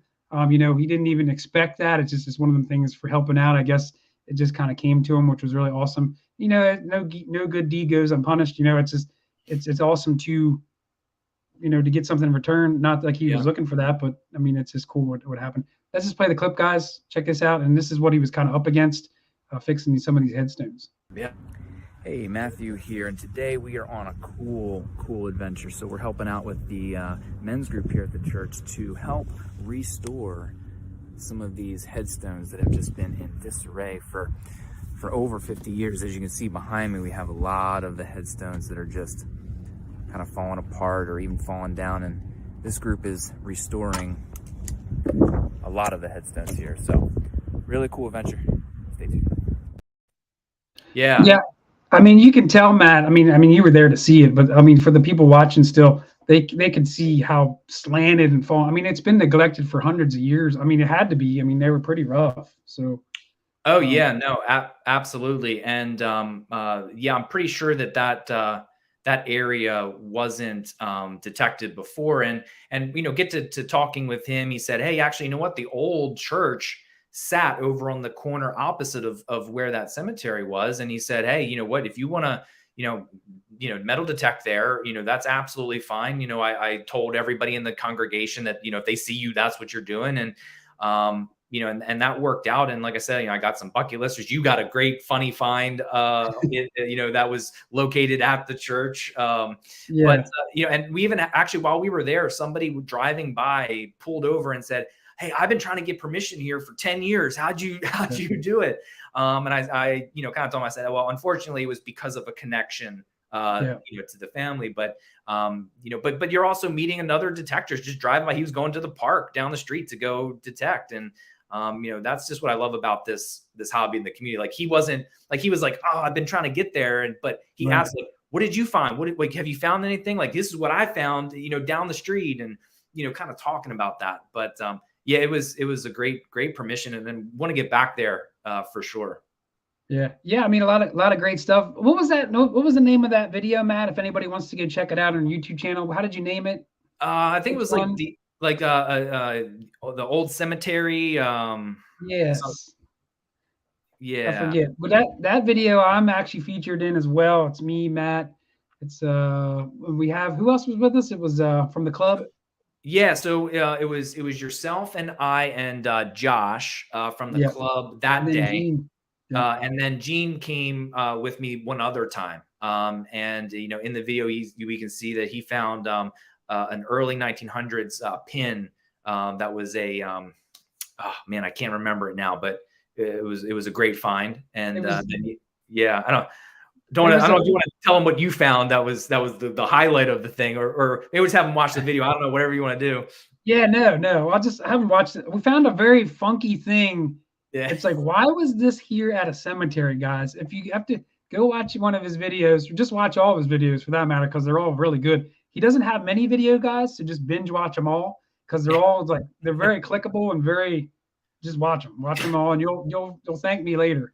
But in that video, I found something very freaky at a church. If you watch the video, you'll see what I mean. But it definitely, it's like, what the heck was this doing here? We won't spoil it though, Matt. Yeah, that's funny. Yeah, yeah. But that the what kind of started too with him asking me to come over to help with the gravestones. I'm sorry, or the headstones. One, because that's it's just awesome, because these things are monuments, and you drive by cemeteries all the time, and you think, but again, like, these were human beings that were on the earth at one time, right? And they had their own stories, and what I thought was really cool was, if we're going to tie it in, one of the headstones there was a soldier from the York militia in the Revolutionary War, and at Camp Security, the York militia were the guards at the Camp Security prison. So being able to metal detect and find that cufflink button, right? Yeah, now, who knows, right? And then going to see the headstone and stand right there by a York militiaman that was probably at Camp Security in that field that I was standing, who knew where the thing was. We're trying to find it. He knew where it was. It's just kind of that energy. It's crazy. It's so awesome. Yeah. Yeah, that is cool. That's definitely cool stuff. Yeah, man. That's what it's all about for sure. I mean, it's definitely cool. Hey, real quick, Andrew Collins is in the house. Yo, Andrew. Thanks for tuning in, brother. Very cool. Another club member. Mm-hmm. Yeah, great guy. Matt, I'm going to tie it up here with a few things yet. Really, I really want to know what is like a video, like when you put a video together, like there's not a time where you go out and you just blast out a video. Like, it takes time. Like, maybe walk me through. I mean, I'm putting you on the spot here a little bit, but like the time that you spend in a video, like, how do you, like, tell us a little bit about your creativity, what you like to add to it. Like I said, I mentioned comedy, which I'm going to play a little bit of a clip here towards the end, just to kind of take us away with it. But tell us a little bit about your production and how you do things, what you like to add to your channel, what makes you maybe different than everybody else. Tell us a little bit about that. Yeah. So, typically, I don't go in going into a video idea or concept with a full like script. You know, and I like, you know, when you're talking about doing the digging and the metal detecting aspect, I like that kind of POV, like you're in the hole with me, you know, kind of digging Right. up these finds, whatever. Like that's, I like that guerrilla style esque. But when you combine it with more of the cinematics of the drone, or even just, you know, the camera being positioned a little lower where you have blades of grass coming through, right? Right. All of that stuff puts you as the viewer, and you know, even me as the storyteller, right, in that location in a different way. Right. And you know, that's why I like you know, adding the music, and then you touch base like that little like whoosh sound, Yeah. like that's all done on purpose. Yeah. And it's thought out. But going into a video, I'll have kind of a concept or maybe many concepts. But again, just like with the storage unit, I'm not attached, right? So you go to a location and you're like, wow, that tree just looks really cool blowing in the wind. I'm gonna get some shots of it. Maybe it could Right. add something to the story. So what I've done recently with this last video is I do a little bit of like talking about the history, which I want to start doing more. So that's what I'm kind of leaning towards more, Right. is a little more talking about the history and then metal detecting. But so that was a little scripted, you know, kind of thinking about it, looking up the history, looking at the old maps, reading the articles online. So, you know, you're kind of doing that. That's a few hours of that. Right. You know, kind of looking at audio, the music. You know, like when you watch a movie, I don't know if you've ever seen like I think now like you can go on YouTube and like search like crazy, you know, scenes of movies but without the music, and it's like really funny. Yeah. That adds a lot of emotion, right? We're emotional beings, right? So we get sucked into that. So I really like that aspect of making these kinds of videos, which tying it with that guerrilla style film. I mean, I think it works well. You know, like my, you know, kind of what I look at as like the history underground guy. He has a great channel. Right. Green Mountain, Brad over at Green Mountain, like, you know, being able to tell the story of it is what I really like. So I don't know Yeah. if I I mean, answered the question. I would compare you to, like, I mean, your quality is definitely up there with Brad's. I mean, just the way you do Oh, wow. things. I mean, and that's why I was like, man, this guy, he's got to be on the show for this Digger Spotlight, because it's like super underrated. You are, Matt. Like, like I said, I'm Thank glad you. you're here on the show. You know, this is what it's all about, is, you know, to just let other people know that haven't found you yet to check out your channel, to subscribe and give you a chance, because Yeah. you might not have hundreds of videos, but the videos that you do have, Matt, they're awesome, and you can tell you spend hours and just tons of time. I know what it takes.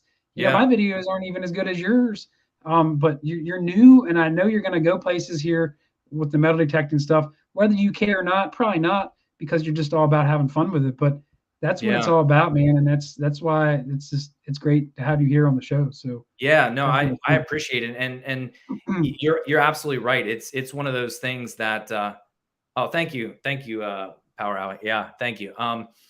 It's one of those things that, yeah, I have done some videography stuff for Discovery Channel, History Channel, those kinds of things. Not doing the actual video, but being in some of the shows, more on Right. the other side of the camera. But I've learned a lot from that. And one of the things that I remember them saying was like, it takes 10 hours of work for 1 minute of film.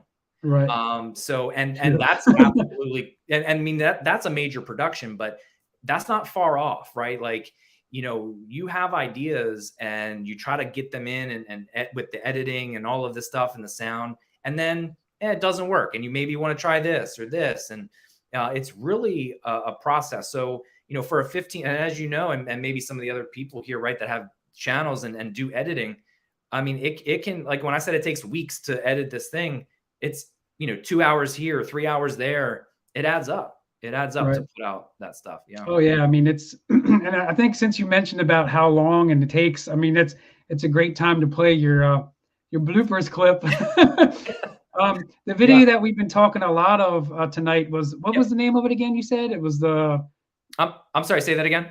the one that we were talking about, your video that I really want everybody to check out. The last one you did, the one the clip I'm going to play. That Yeah. So video. Yeah, that was at the church, you know, that we got permission, and I think on I had to pull it up here. It was metal detecting, detecting an old church site. Can't believe what was found here, right? As Okay. far as the title of that, that was the last one. But Yeah, that's the one that I want. I mean, and Matt was just saying how many times it can take for what was you said it was like mad hours per a clip. It was like right. So yeah, and you know, when just that little part of like explaining the history right in the video, it's maybe 2 minutes worth of stuff. It probably took me about 2 hours. You know, I'm a one-man crew, so I'd set the camera up, check the lav mic, yeah. go do this, and then as you'll see, you know, life happens, things happen. Yeah. So guys, since you kind of brought that up, we're kind of chuckling about it because it is kind of funny. And this is where Matt brings in a little bit of comedy at the end of that video. And I have the clip here that he shared with me to share with you guys. With some of the things that just happened. Like you're trying to film something, you know, and he's filming across the road and he's just battling cars and sounds and just trying to get that perfect shot is just not so perfect all the time, guys. So let me just play this clip. And this is just some of the battles that he was up to just for that one video to catch that clip to get perfect. And this is Yeah. how long it can take. Here's the clip, guys, I'm talking about. Just kidding. Got structure built in 1769, was built in this field. Cut. Car. Car. Structure. Car. Down.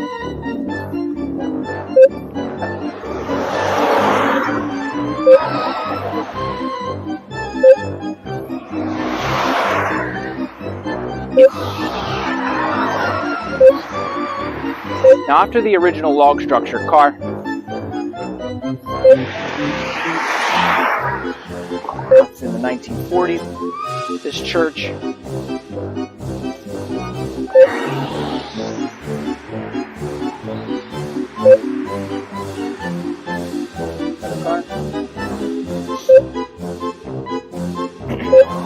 There we go. Stay in your lane.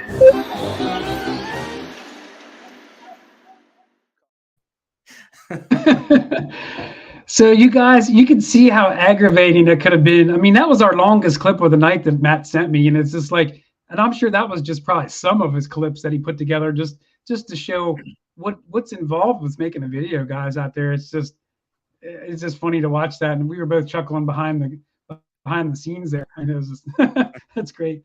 But Yeah. Oh, yeah, man. how long did it take? I mean, that was just like I don't even want to know, prize.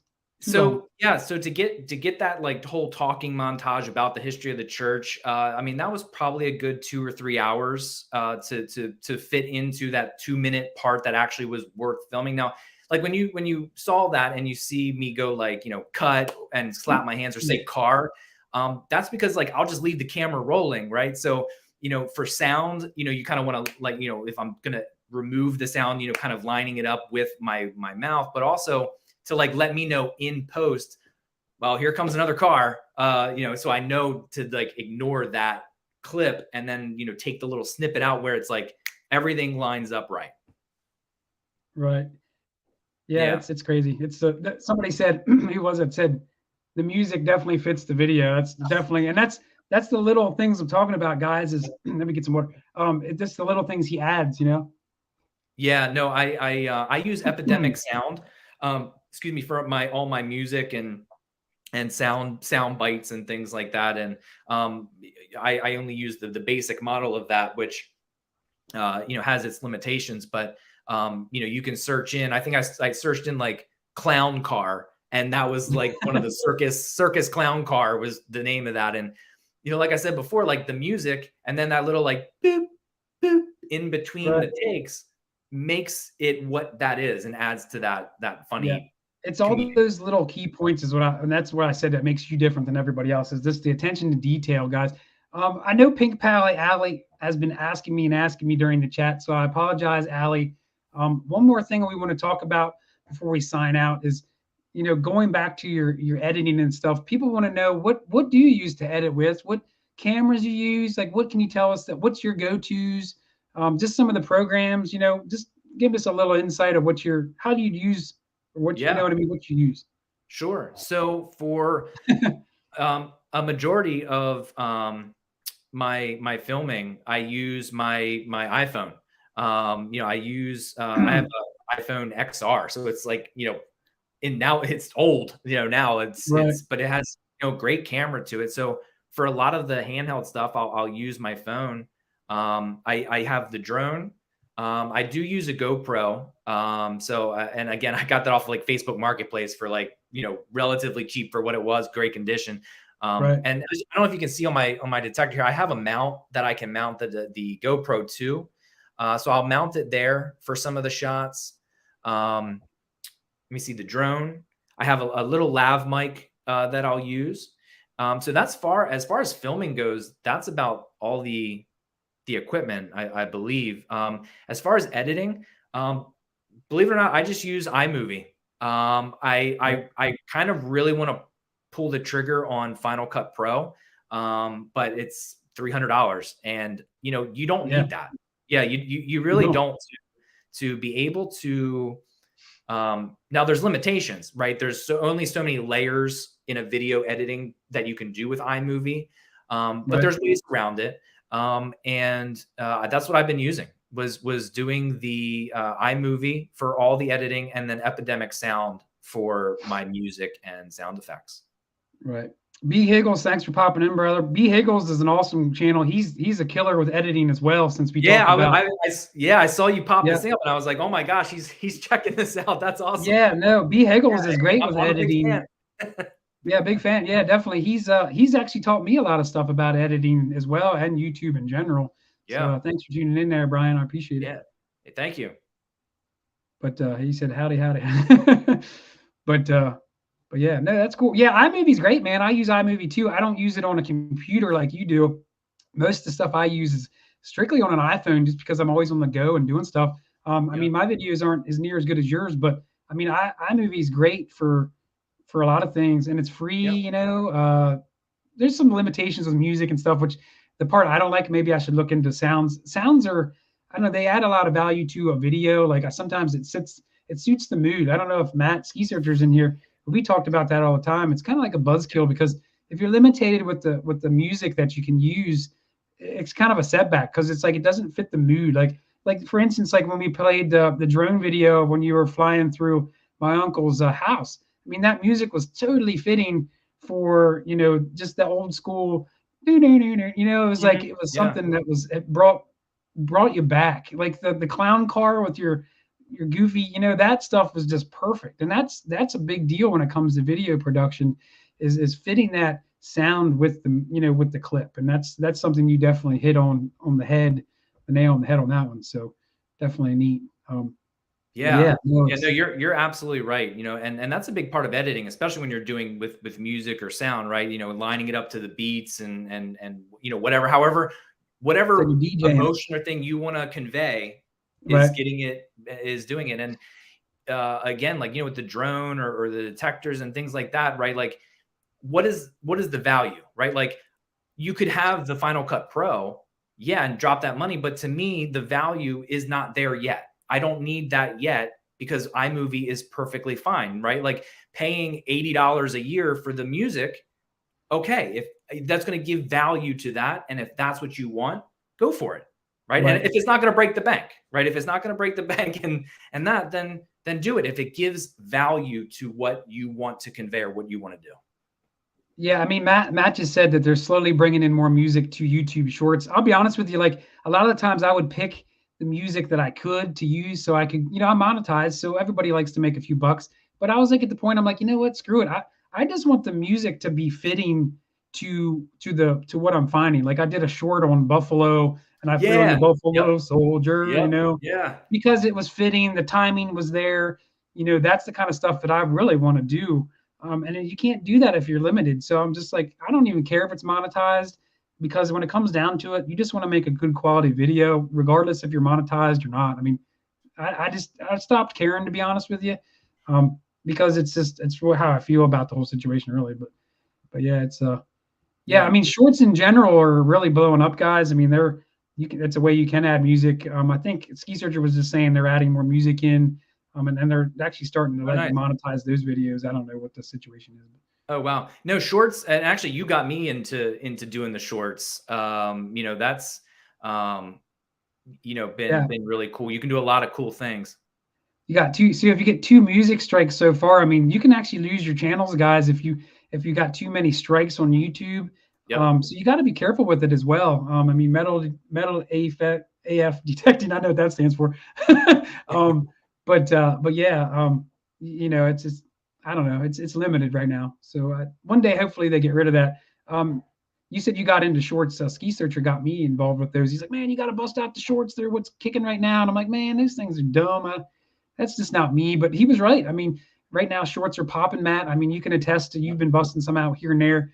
Yep. People really like those things. I guess people's attention span, they can't watch our full length videos anymore. Right. I don't know. Yep. I mean, it is what it is. They're competing with TikTok.